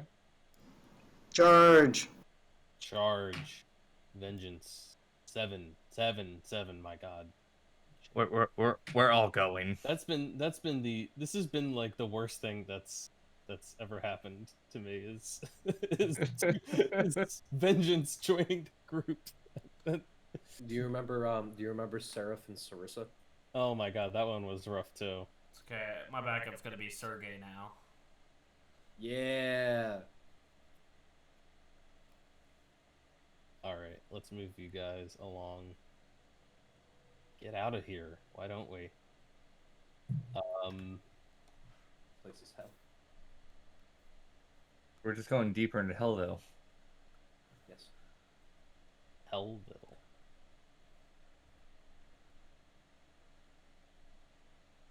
Alright. Where is our new friend in this formation? Oh, I assumed that you were watching her. I have never had her once. The didn't we leave her in that chamber? She didn't come with us, did she? Did we? I feel do like we you would want have to leave her encouraged behind, her. or do you want to? No. Do you want I to? think we should- I mean, it's pretty clear she's an egg that's long since been cracked. There's nothing inside that shell. I don't know. Hey, she can put some firepower out a little bit. So I mean, Yeah, if she's actually on our side, we don't really know. worst comes to worst, we've also seen she hasn't been able to hit much yet. So Ryland, do you think that you could keep a close eye on her? Oh yeah, You want to? sure. Okay. We'll just I guess like Can't be harder than just keeping them an eye on together. vengeance. Yeah, just let Nimue, Ryland, and this fucking Gith just travel Dude, together in I'm, a pack. I'm just worried that the inmates around the asylum here.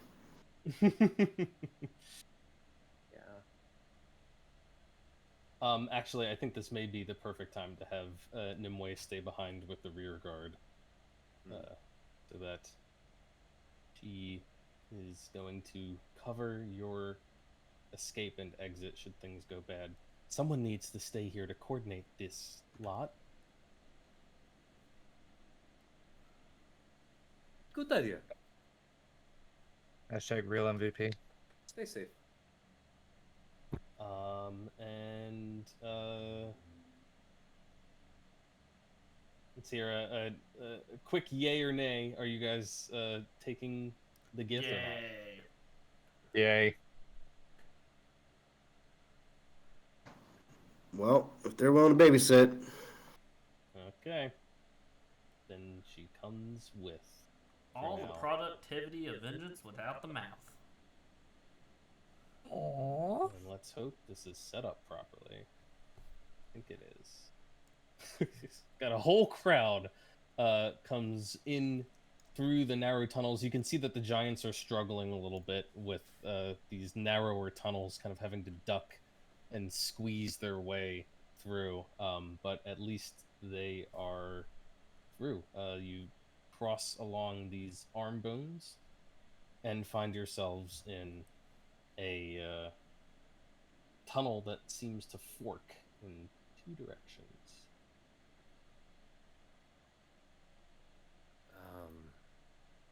There is a considerable amount of luminance coming from the tunnel to the left.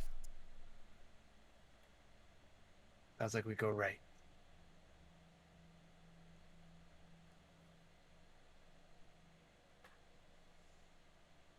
Has this caravan been casually walking for about another hour, you'd say? No. Okay. I could try.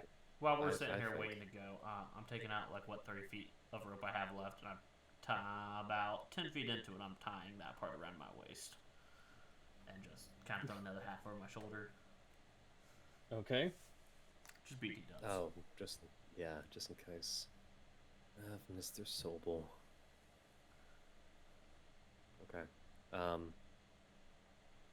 I think that we should have some more guys bunkered down as we quickly scout out the right side. And then we'll come back. Very good, Commander. We set a perimeter. Yes, that is good. And then we go scout. Take 2 men with us. Oh, actually, that looks really nice in there. It's really cool there. I don't know. I kind of want to go. I kind of want to go left. You know what they say: given a fork in the road, you always go left. Yes, we have followed that quite a bit. Never failed us, But except for when it led us to maybe- vengeance. Rude. Maybe.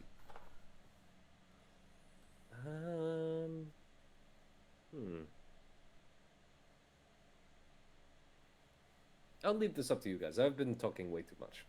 No, keep talking, Commander. You're the one that formed this party and organized us in this way. You're Well, calling the shots here. that is Generally true. speaking, Cat, Mhm. if one side's lit, there's usually not someone on the dim side. There's usually not what. Someone on the dim side. So, thinking of that, Sobel's probably on the lit side. Probably not where it's dark. Okay. Then, do you happen to know anybody who is very good at hiding in the dark? Seems like a very loaded question you want me to answer there. Mm-hmm. Just go check it out. Scream if anything's wrong, then run back. Alright, I'm gonna stealth to the right, I guess, because Cat's telling me to. All right. Go ahead and maneuver yourself. the right.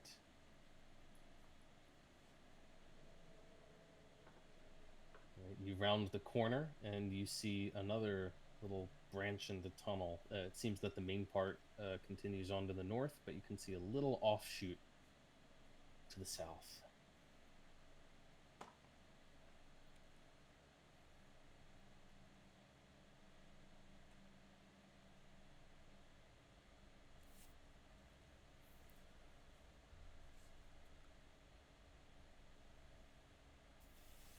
Um, are these ones actually supposed to be marked that way? Indeed.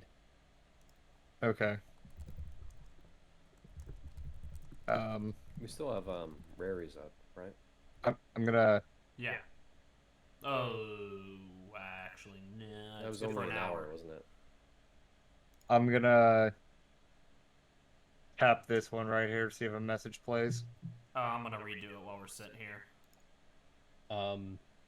Yeah, you do see the liquid in the middle of the chamber beginning to rise up as once again the gift begins speaking to you.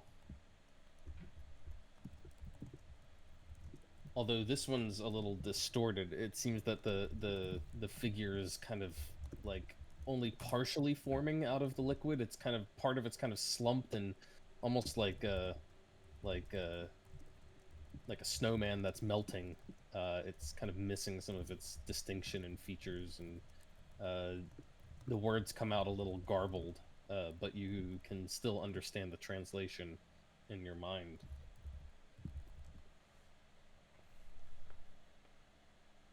Do you wait to hear the whole message, or Yeah. all right?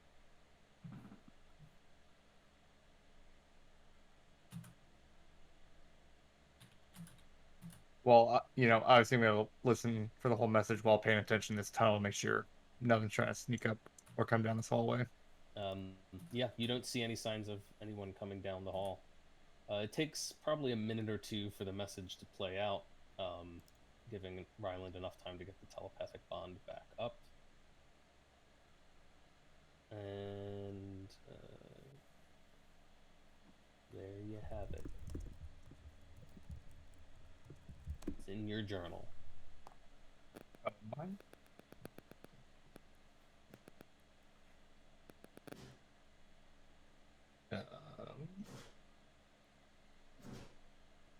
Which one? In the journal on the sidebar, right? It should be right next to all the others in there. Probably at the very top of your.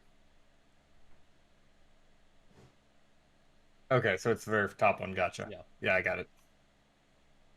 All right, cool. I got that. Um, and then I'll head out once it plays. Or, well, it finishes playing. And then head up here.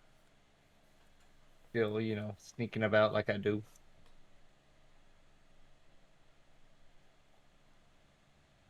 All right.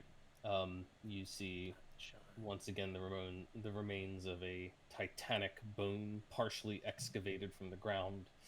You notice a couple more bones scattered around. Look like more of those dwarven bones to you. And the passage continues on to the north.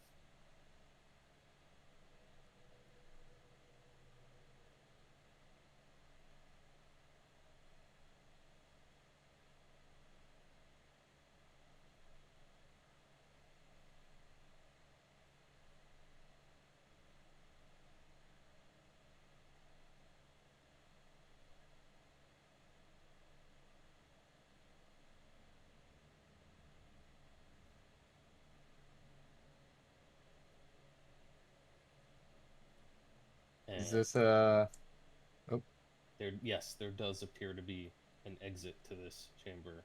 In fact, you can see that it transitions from this kind of rough hewn earth to a more purposeful looking floor. all right, before I go that way, I'm gonna freaking head back. At least let them know what's this way before I go all the way over there.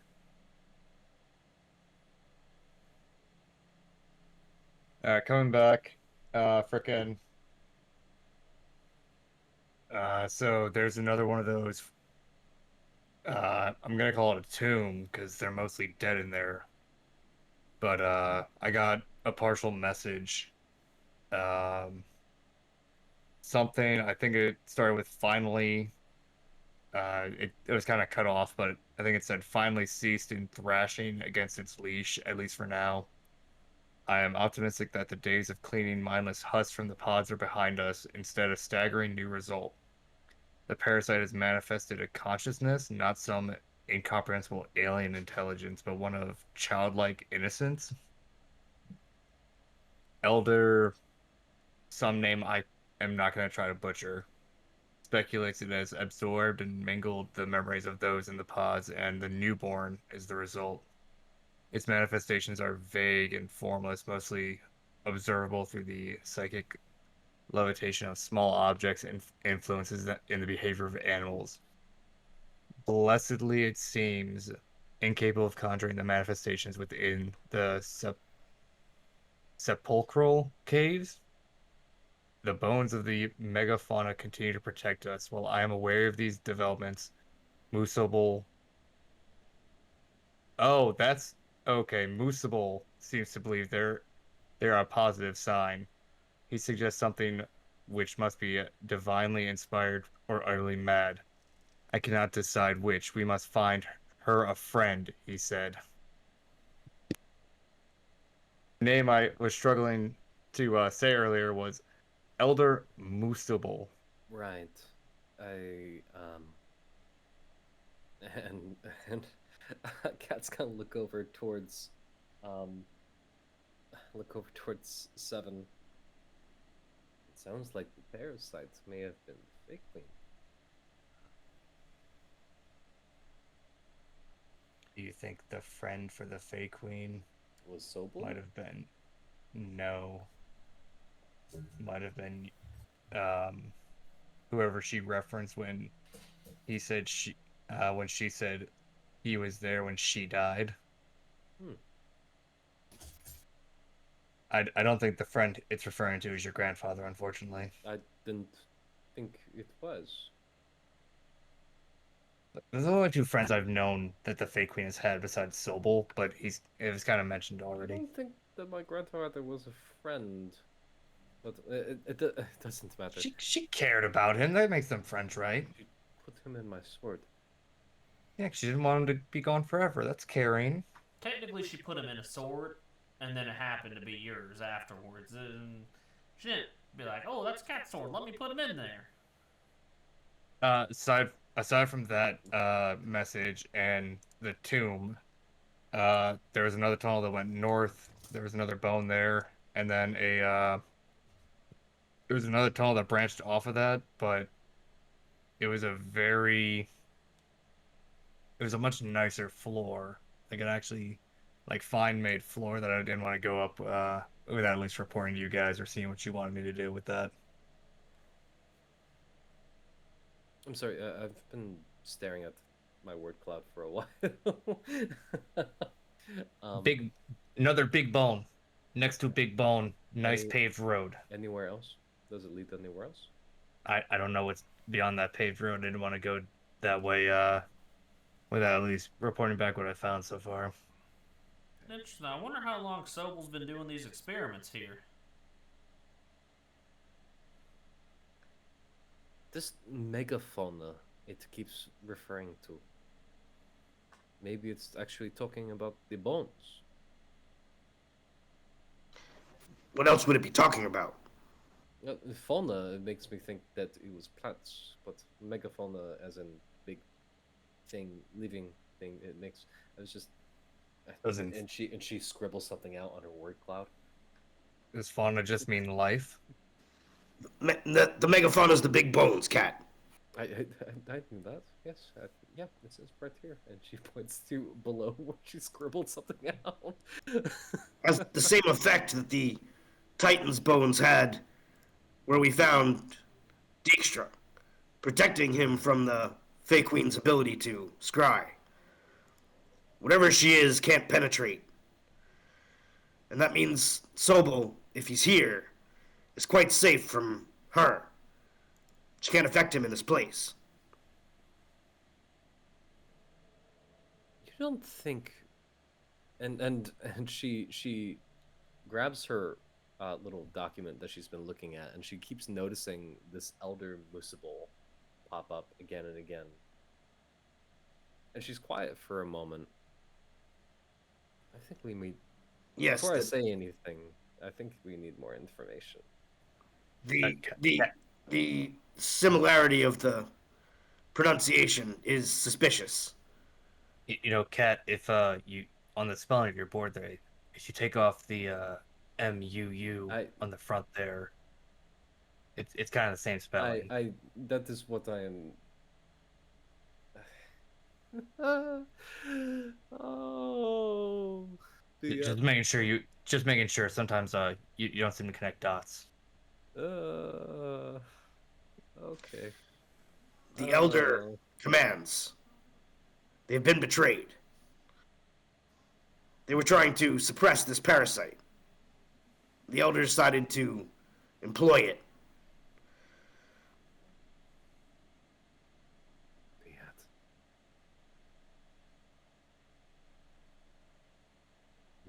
This elder he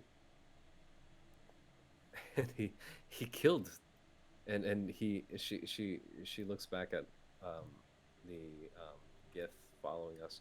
All those people, they believed in him. Oh, I don't think they're dead. I think he's still using them. The people in the chamber I was just in are definitely dead. Wait, which people? Oh, were you not listening when I said that? Where I got the last message, when I scouted ahead, there's another chamber. The Gith are dead?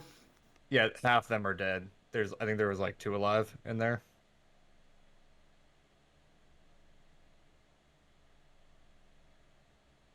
If it and and you see Katniss rubbing her forehead, like if what we think is true, and this elder Musobul is actually Anton Sobul, Eben Dijkstra must have been lying to us. Because if he was also a Gith, and this elder Musobul is also a Gith, and they were both disguising themselves, maybe the whole reason we are here is a lie. I don't think so. I think that Dijkstra found out what. Oh, shoot.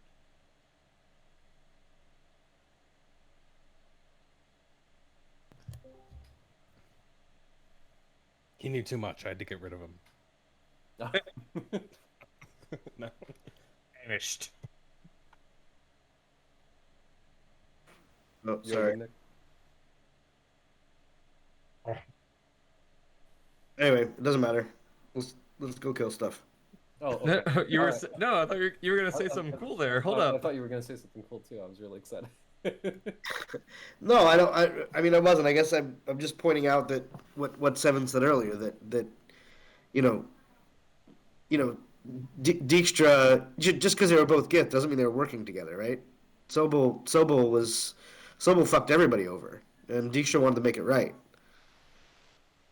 And Sobel was trying to have him killed and just couldn't find him. Right. Until we took him out of his little nest, and then Sobel just made. I mean, Sobel has some control over the fake wing. We don't know what it is yet, but he's some way of controlling her. Right. Maybe it's just manipulation, maybe just through words, but he's got some leverage there, I think. So, Commander Cat, do you want to keep going down the route I just scouted, or do you want to go through Bone Land? To be honest, how big was that tunnel? Maybe like not even 10 feet wide at the entrance. I couldn't see how much it expanded out. She points back to the giants. Hey, I mean, you're your call. If some of us go that way, we go that way, or we all stick together going one way. The last thing we want to do is split up. I think staying together and remaining a strong unit is the way to go. But judging by this, and she kind of peeks out from behind, behind the cave wall. Take a look. Looks like it is a bridge. So we maintain our formation. 3 men out in front, giants in the middle, 3 men in back, and then we will adjust as needed, and we will observe what comes next. But As you wish. staying together seems the most prudent choice. The floor of the side tunnel I'm talking about looked exactly the same make as that bridge. Mm. He says, like, finally peering around, like, past these 3 guys that are kind of blocking his view. Okay. And that will start leading the way as everyone gets moving. She's gonna watch everyone get into position as she kind of observes. Tat, as you step into the room, you can see that you are looking out across a large open cavern here. You can see that this titanic creature's vertebrae extend down to the south of you and seem to kind of seem like they would roughly connect up with where the pelvis was. You can also see it extending to the north into the cavern, where it has been partially excavated, sticking out of the ground. Some of the bones there 10, 15 feet high. But you also make out these towering bones of a rib cage, which jut out of the ground like crooked spires, some of them reaching up 20, 25, 30 feet, some of them disappearing into the ceiling of the cavern above you, others kind of at odd angles and overhanging the area. As the group of you is advancing there, take way out of there. I thought I removed her already. But I would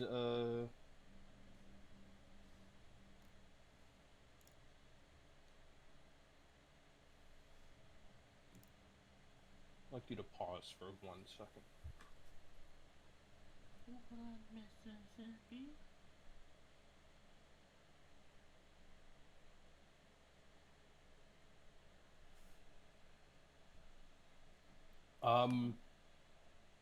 You're about to march out there, Cat, with the troops in formation and everything, kind of a little bit ahead of you.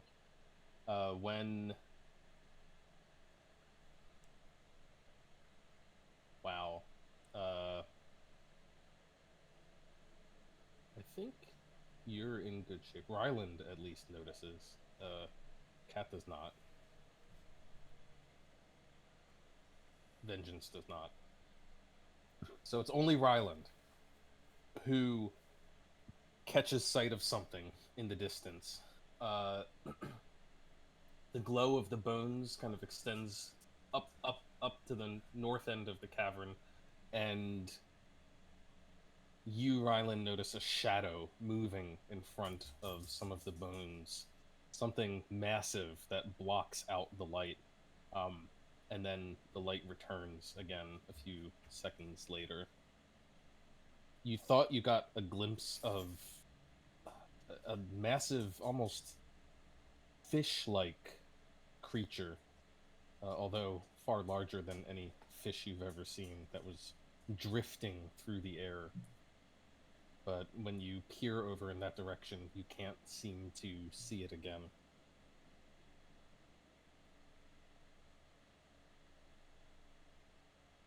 Guys, I don't think we're alone here. As soon as Kat hears that, she's gonna turn back to the guys and yell, "Find cover!" She yells it. Says very loudly. Oh boy. Okay. Well, it seems that you have, by shouting out, drawn its attention because Ryland, you're peering over that way again, and you see the shadow in front of the bones again. This time, you can make out a single large red eye in the middle of this Piscine creature's face. Beneath it, a massive mouth filled with jagged teeth and skin that is nearly pitch black and seems to blend into the shadows, perhaps even become part of the shadows.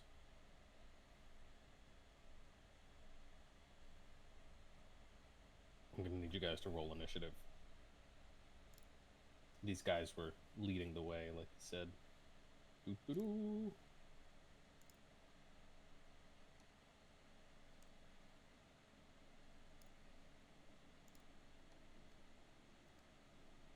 So no Nimue for this battle? No, no Nimue for Okay, this. just make But a sure. whole shitload of NPCs. You're welcome.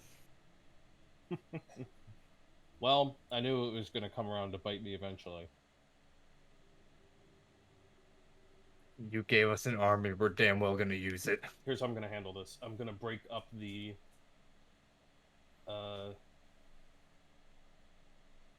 many into two squads, red and blue, conveniently.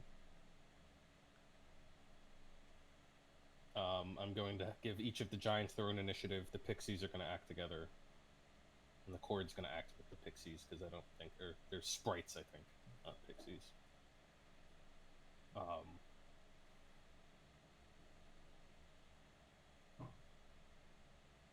So we'll have that way. They're not all acting on one initiative turn as one giant block, but it's a little bit simplified. So, red.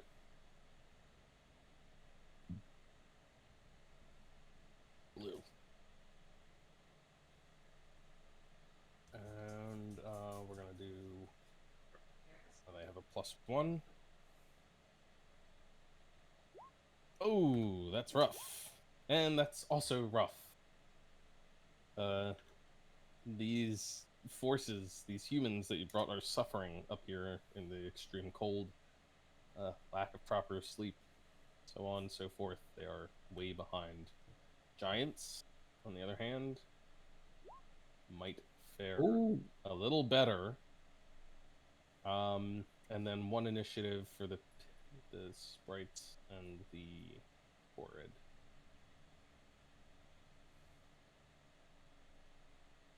Who has the worst?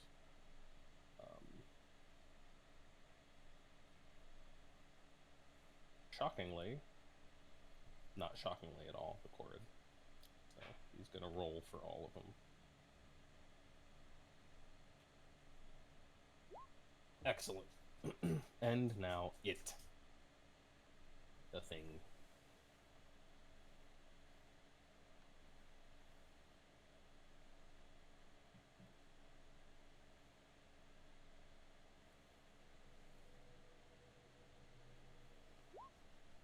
Ooh, it rolled good.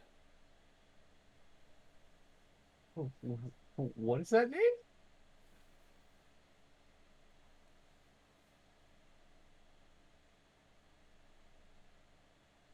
Vengeance. You're first to act. Considering I can't fucking see it. Yeah, I can't see it anywhere. So I'm gonna just ready my bow and yeah, take cover here. Why didn't... And just what? Am I supposed to be able to see it? No. It didn't go into initiative for some reason. Oh, okay. But yeah, gonna take cover here, the bow out, and just ready the action for when I can see it.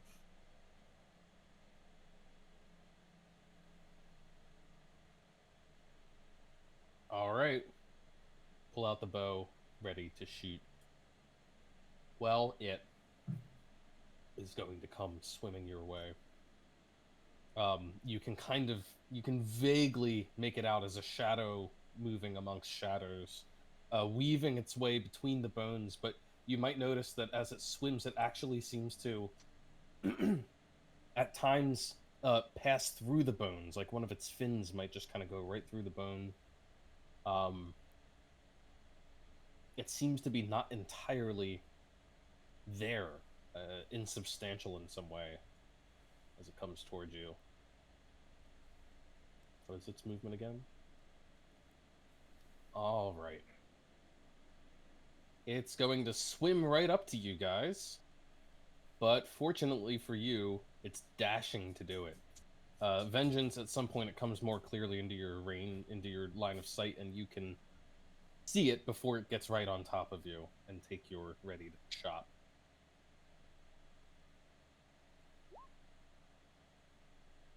$19. A 19 is a hit.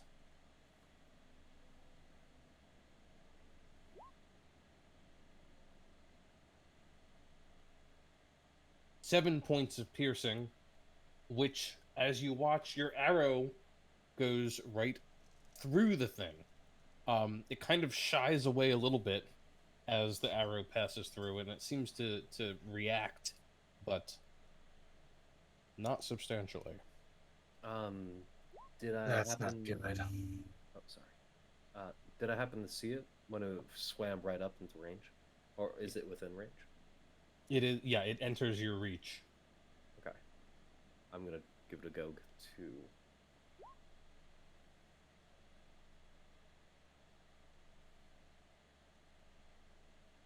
A 15 is a hit. Okay. Oh, and D10. 14?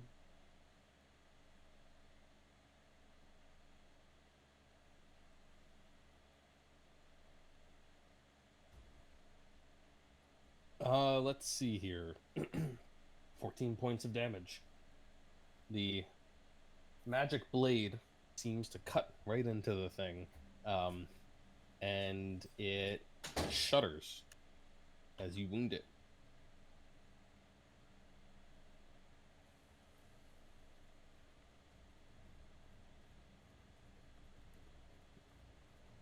All right.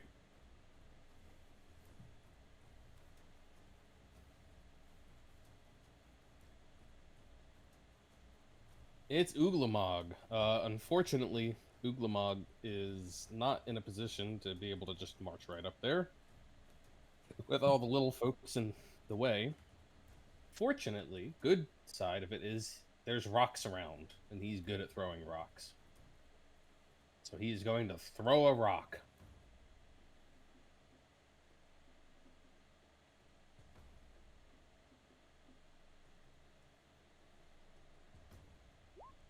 It's a 20 to hit, which will land, in spite of the fact that he's trying to, like, huck this thing down through these narrow caverns, and going to deal... Come on, where's the damage? It's not the critical, so it's just 23 points of bludgeoning damage. This creature may... Not technically immune to prone. So it will make the strength save.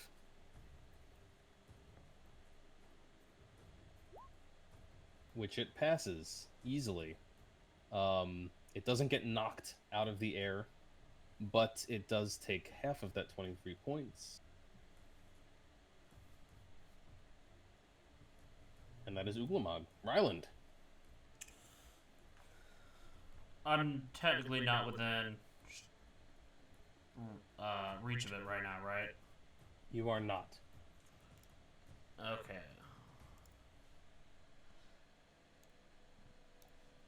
You So I'm just gonna back up a little further into this corner, get off the back of Cat here some, as he prepares to do a little ditty with a guiding bolt. Oh wait. You know, I'm incorrect. You are in its reach. It's so massive over your head, floating over your head there, that you don't feel safe to just step away from it like that. Does that still put me at disadvantage for guiding bolt? Technically not. Okay then, Weird. guiding bolt. Oh gosh, don't need to know this. Oh gosh, hold on, I just jacked up my sheet. You're cutting in and out there, bud. You're cutting in and out. Thank you. It's a 12 It's a hit. 12 to hit. That is a miss, as the brilliant bolt illuminates the entire cavern as it goes shooting off into the depths of the caves. You can see the skeleton continuing on and on for many, many feet, over 100 feet to the north, and then you can make out like a staircase, another staircase, and another platform at the far end before the bolt smacks into the wall and dissipates. Well, that's all for Ryland, I guess. All right, Cat. Cat is going to order these guys, the red guys, to start surrounding the thing. Start getting into like positions around, just so we have like spread out a little. Basically, what she's doing is, if they're already in cover, stay in cover. But if you're out here already fighting, spread out so it doesn't get you in a group. All right. But she would relay that, but she's just going to lay into this thing.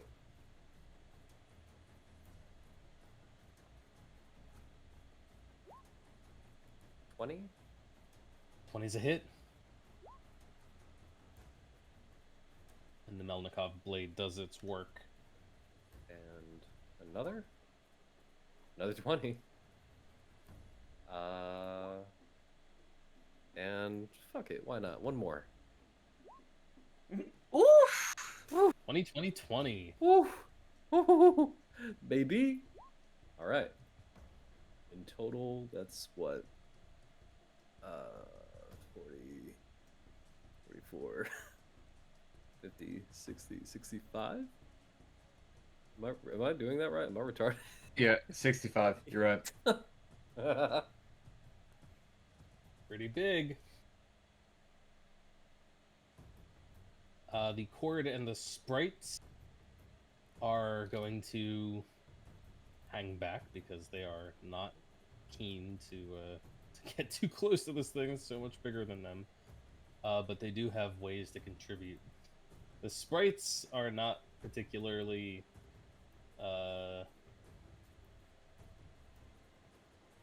scary.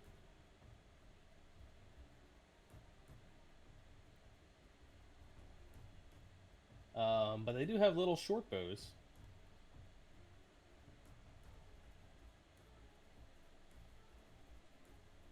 Pew! Pew! Neither of them can land a hit. The Kored, though, is a little bit more of a thing. Where is your sheet, please? It is going to hurl some rocks, much like the giant, although it's being much smaller, it has an easier time maneuvering around here, so it kind of gets up to the front, begins chucking rocks. 1.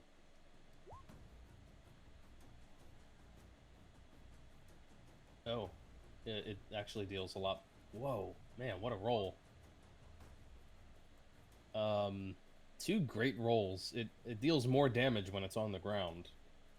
A lot more damage, so... Both of those hit. Both of those are halved, however. And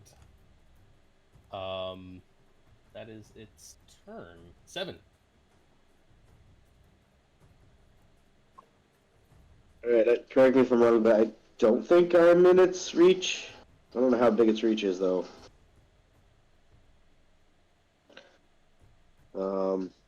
But assuming I'm not, am I in its reach? I think you technically are as well. Oh. How badly do I want to spread out? Can I fly over here without leaving its reach? Yes, you could. All right, I'll do that, and then he's gonna throw a magma bolt. Is it at disadvantage or not?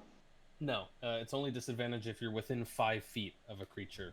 So, weirdly enough, being in its reach is not the same as being 5 feet away from it. A 16 is a hit, though, and 13 points of fire damage seems to do the trick. It burns the creature, and you can see its flesh almost seem to boil away in these shadowy clouds as it takes the hit. And it's my turn. All right, Volgsy is up.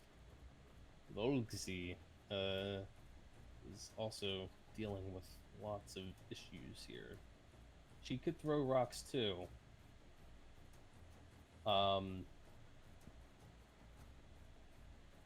She's actually better at rock throwing than Uglamog. She can throw 2 rocks. Ooh.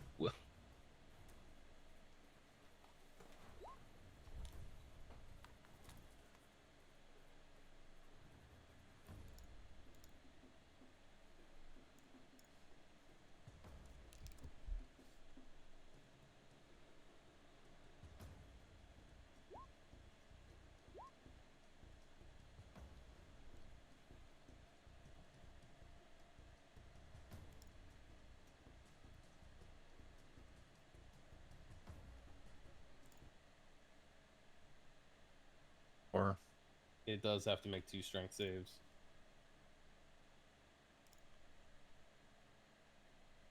One and 2. Well, the second one doesn't matter because it failed the first one. Oh, that's weird. It technically would have gotten knocked prone at that point and been harder to hit, but even with disadvantage, she would have hit it. So, it kind of takes enough damage, even though those things are passing through it. It seems to be enough to knock it, and it kind of keels over on its side, partially laying right across the edge of this bridge and partially flopping down behind it, prone on the ground. Blue and red are up. Well, blue is these guys are. I just realized I made them all red, but the ones over here are supposed to be blue. Blue is going to follow Cat's commands and hunker down, taking cover, essentially using the dodge action for now. But red is going to advance bravely, trying to surround it.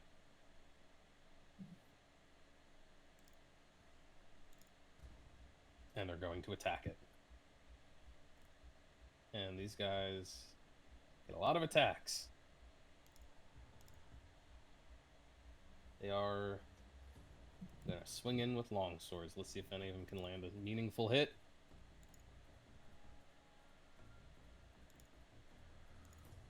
All right. 1 hit, 2 hits, 5 of the 6 attacks hit. 1, 2, 3, 4. And I'm just gonna roll double damage on the crit. Keep things moving. 15, 25, and another 12 for 37 points of damage collectively. Very nice indeed. I think I have some potential new recruits to the Ursa. Yeah, I mean, you fought against a few of these guys. You know that they're no joke. However, all of their attacks are halved, meaning that this is only going to take a little bit of that damage.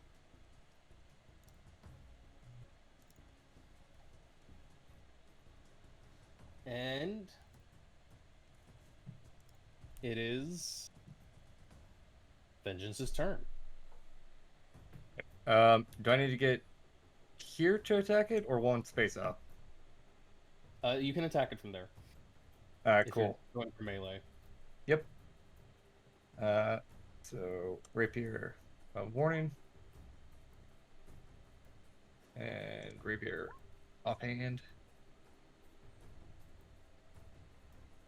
Yes, it is prone, so all of those attacks are at advantage. Both of them land. The Rapier of Warning is considered to do magical damage, so it will all go through. And the rapier of warning is the one the sneak attack is attached to, because it's the first one. Correct. If it wants to roll my sneak attack, there we go. So the 13 points was on that offhand Rapier? Yes. Okay. Alright, so that's 29 points of damage on the magic weapon, which is all going to land. Very nicely done. And an additional 6 points on the offhand.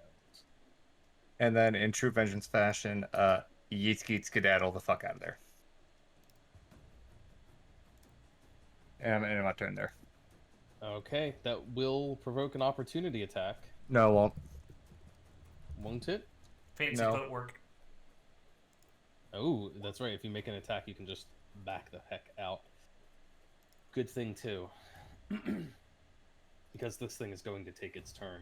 It lashes its tail. You've dealt it a tremendous amount of damage in one round, and it hasn't even gotten to do anything yet. However, even as patches of its flesh seem to be disintegrating away back into the ethereal, it is gonna do the thing it does. It has a big mouth, and it's going to try and bite someone. The only question is who? Let's see, there's 6 creatures in its reach. Gonna roll a d6. 1 through 3 will be the many. 4 is 7, 5 is cat, 6, Ryland. Ryland. It's gonna try to bite you. Man, by vengeance. I'm nowhere near it. I don't care. Go by vengeance. Here we go. A 19 to hit Ryland. Miss. A miss. A very, very important miss. It lunges forward and tries to snap its jaws down, Ryland, but you are just not there when its teeth close on empty air. Huge. Does it look like it's gonna move?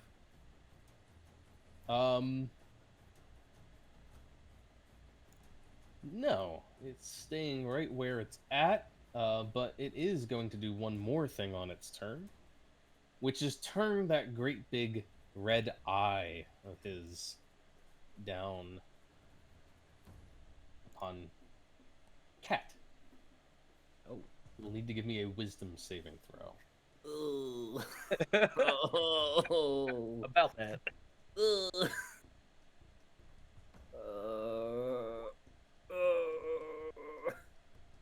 That is a failure, Cat.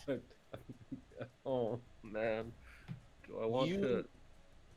feel something unnatural goes against all of your instincts. It's the feeling of fear that seems to radiate out from that eye and creeps down your spine. You are frightened of this creature. Sorry, I meant to chime in, but I didn't want to interrupt you. I think the crown that I have has 3 charges, and I can let someone reroll a intelligence, wisdom, or charisma save. You Can I use my reaction to let Cat reroll the wisdom save? You can. All right, I'll use one of the charges then. Thank you. Hopefully. Give it a shot, Cat. Oh. Cat, I'm never doing that again. You suck. Oh, honestly, man. Ugh. You've been waiting for Thank the you. crown. I appreciate it. But I'm waiting for the crown to come out. That is still a failure, but it's not a big deal, Cat. You're just frightened. That's all. Uglamog. Uglamog. Or Uglamog. Yeah, Uglamog. He's gonna do the rock thing again, because that's what giants do, but he only throws one rock. Huachong! It's a natural one. Oh no. I didn't pull a card for the crit hit. I'm not going to pull one for the crit fail. But suffice to say, he goes to throw the rock and ends up just smashing his hand against the roof of the cavern and lets out an "ow" sound. Ryland.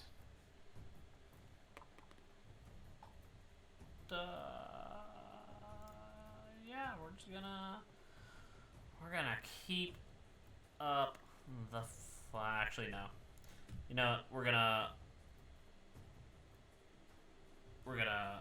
emboldening bond. Got too many saves happening. Emboldening bond. Going on me, Cat, 7. I don't even fucking see vengeance. So. I think I am close enough. I'm just on the other side of the wall. I think I gotta be able to see you. No, Oh. actually. Choose a number within 30 feet of you. This include yourself. So what, you're here? I'm like here. Oh, okay. Well, and then vengeance then. If he's still within 30 feet. Okay. But I don't think I have you any. embolden your companions. Bonus action? No. Okay, that's it for me. Cat? let's see if my luck holds out with these great weapon masters. And remember, Ooh. with frightened, you are attacking at disadvantage. Damn. All right. Which well, that's already a miss, but already it could be a missed. 1. Yeah, that's true. It could be a and then- hit if she rolled a 4. Oh, Oh, that's true. Well, you should roll twice first, and then we'll add the D4 or whatever. All right, I'll roll another normal, and we'll just take it lower. Okay, so, All right, it's, so the, that was it's the 11. Roll the 11 D4. plus a D4. It's It's not a only hit. 12. All right. Then in that case, I'm gonna point towards Ulamong and do this. Can he throw the rock again? A friendly creature can immediately use its reaction to make one weapon attack. Yeah. You can throw the rock again. Yeah, and if he hits, he'll get a D10. An additional D10? Alright. Let's see. He is targeting a higher AC thanks to cover, but he might do it. He does it. Oh! Oh, what a roll. Oh, man.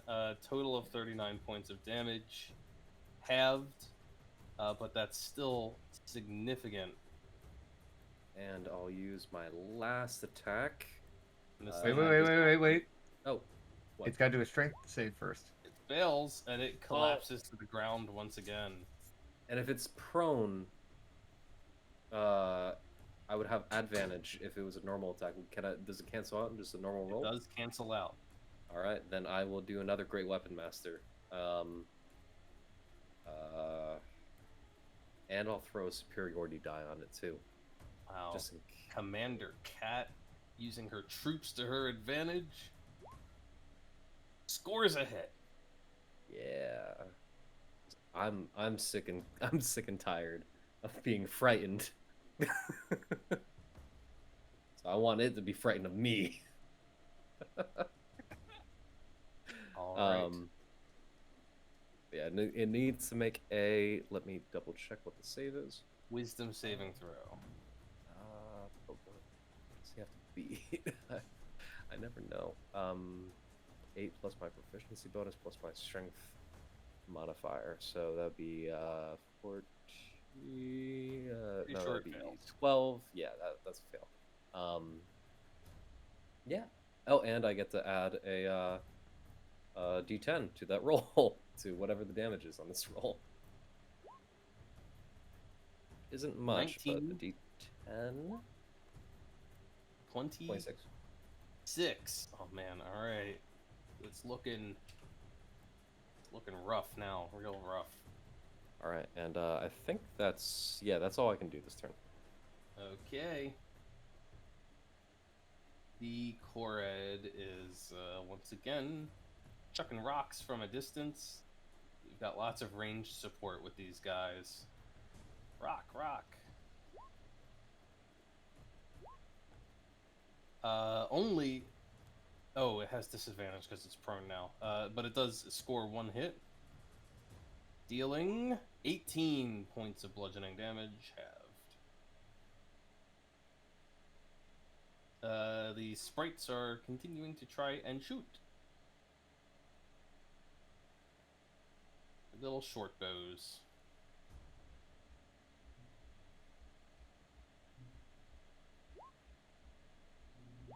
Wow. They both score hits this time. For a whole.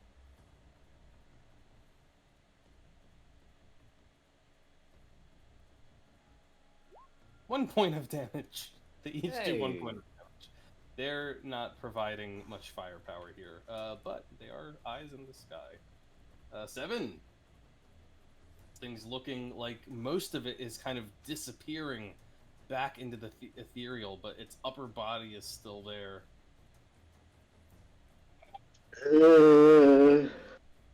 Okay. Seven will charge into attack, but he'll replace his first attack with another magma bolt. Ooh, all right. Okay, that is a hit. 7 points of fire.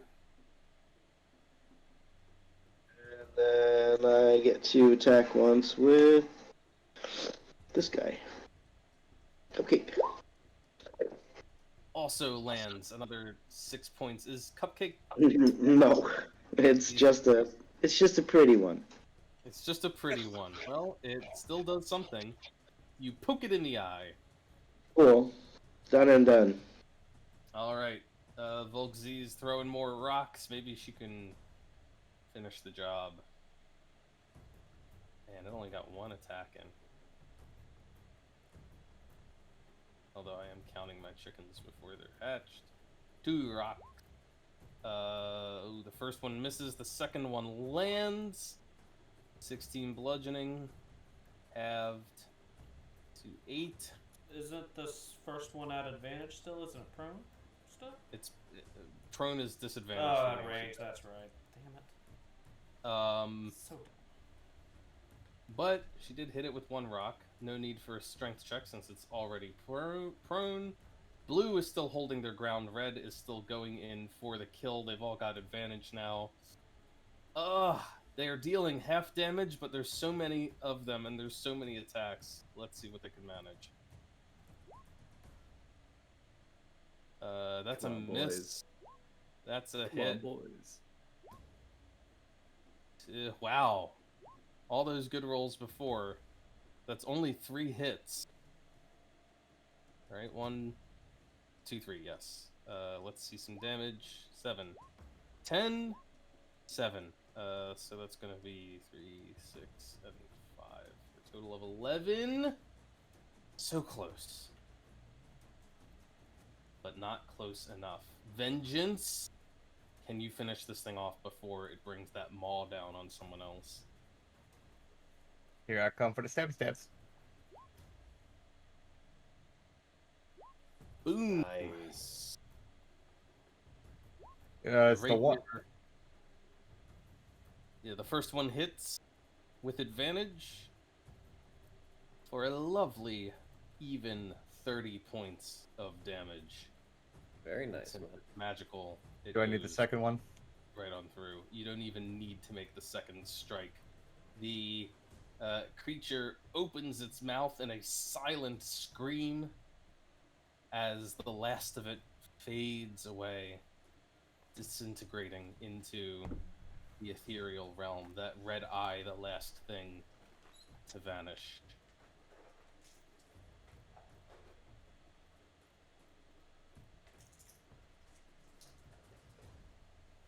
Fucking ghost fish. I swear to God, I've seen everything now. That was probably the most successful fight we've had in days. Did anyone get hurt? I don't land. think It only got to so. make one attack, and it missed. Missed its big shot. Come around, you better come with the good stuff. And it kind of just like completely missed. I just saw it swing at air.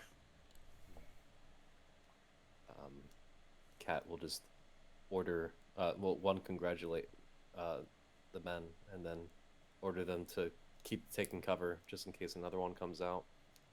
Permission to cheer. Uh, Good. quietly. I don't know what the I actually don't know what a Russian cheer is. Oh, Come on, you gotta know one. There is one. It was not opa. It was shit. Ura.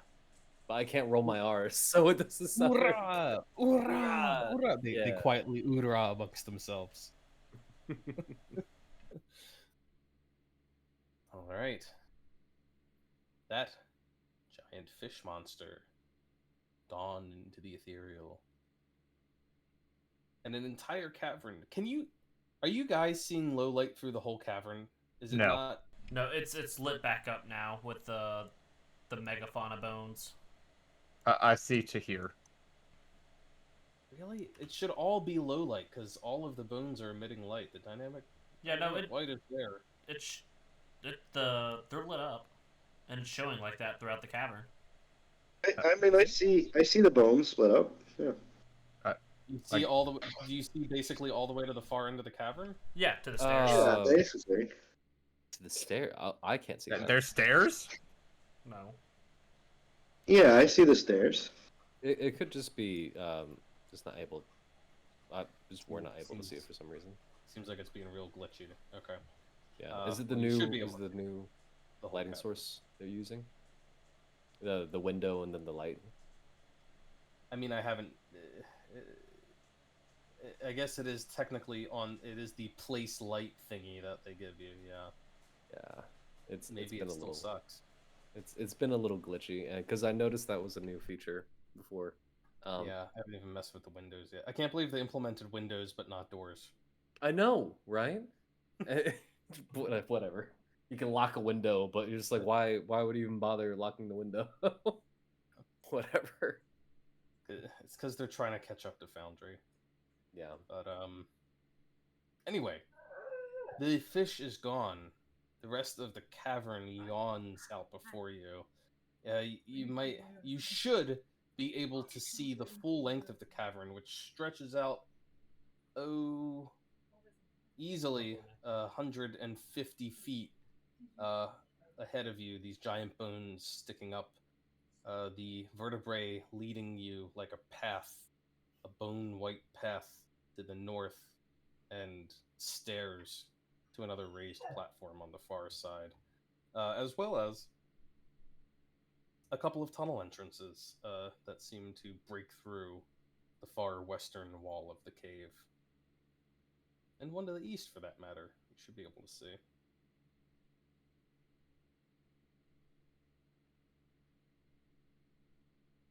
Well, I guess there's not really much point to stealth anymore, so let's just all hustle on over to those stairs. Yeah. Well, do we want to explore what else is here? Maybe there's some valuable items or more information. Maybe we'll find more of the pedal people. Valuable items? I don't know. Maybe there's something in here that was left. Pedal people information is still useful. Yeah, maybe Amelia Earhart's down here. Fuck that, man. Let's go. It's got a point. I mean, as much as it'd be really good to figure out the rest of the story, but I think we're starting to piece it together, and I think we can interrogate Mr. Sobel. But maybe a quick peek wouldn't be too bad. But the first sight of any resistance, I think we should just. You say a quick peek, and then we're going to be fighting 5 more ghost fish. Yeah, all right. That's fair. Yeah. Let's just make a beeline. I don't know, man. I'm just glad the ghost fish didn't hurt anyone. That was actually a miracle. Man, if it landed its hit, that would have been ugly. But it didn't. Would Ryland have had a bad day? Ryland would have had a bad day. However, there is a drop here. Are you guys just? It's about a 20-foot drop down. Just gonna jump it and hope for the best, or So what you're saying is if I hang off the edge, it's only a 14-foot drop. yes. There's no path down that we can see. Wait, hold on. There's literally stairs on the right-hand side. Okay, we'll go around the right hand side to find the stairs. Okay. Okay. The giants will have to drop off because they can't fit on the other stairs. Yeah. Yeah. The giants aren't even like going to fall that far anyway because they're so huge. They just kind of step squeeze off. their way up, wedge their way through these narrow little passages, and then they drop down. But the rest of you can follow Vengeance's lead and make your way to the staircase that he points out. It is a long path, but not one that seems to hold any apparent danger. You can descend the staircase and begin to make your way beside the giant bones of this thing all the way to the north end, to the staircase and whatever lies beyond. And we will pick that up next week with the squad. Squad up. Y'all have a good night. Oh yeah. Yeah. All right, guys. Have a great night.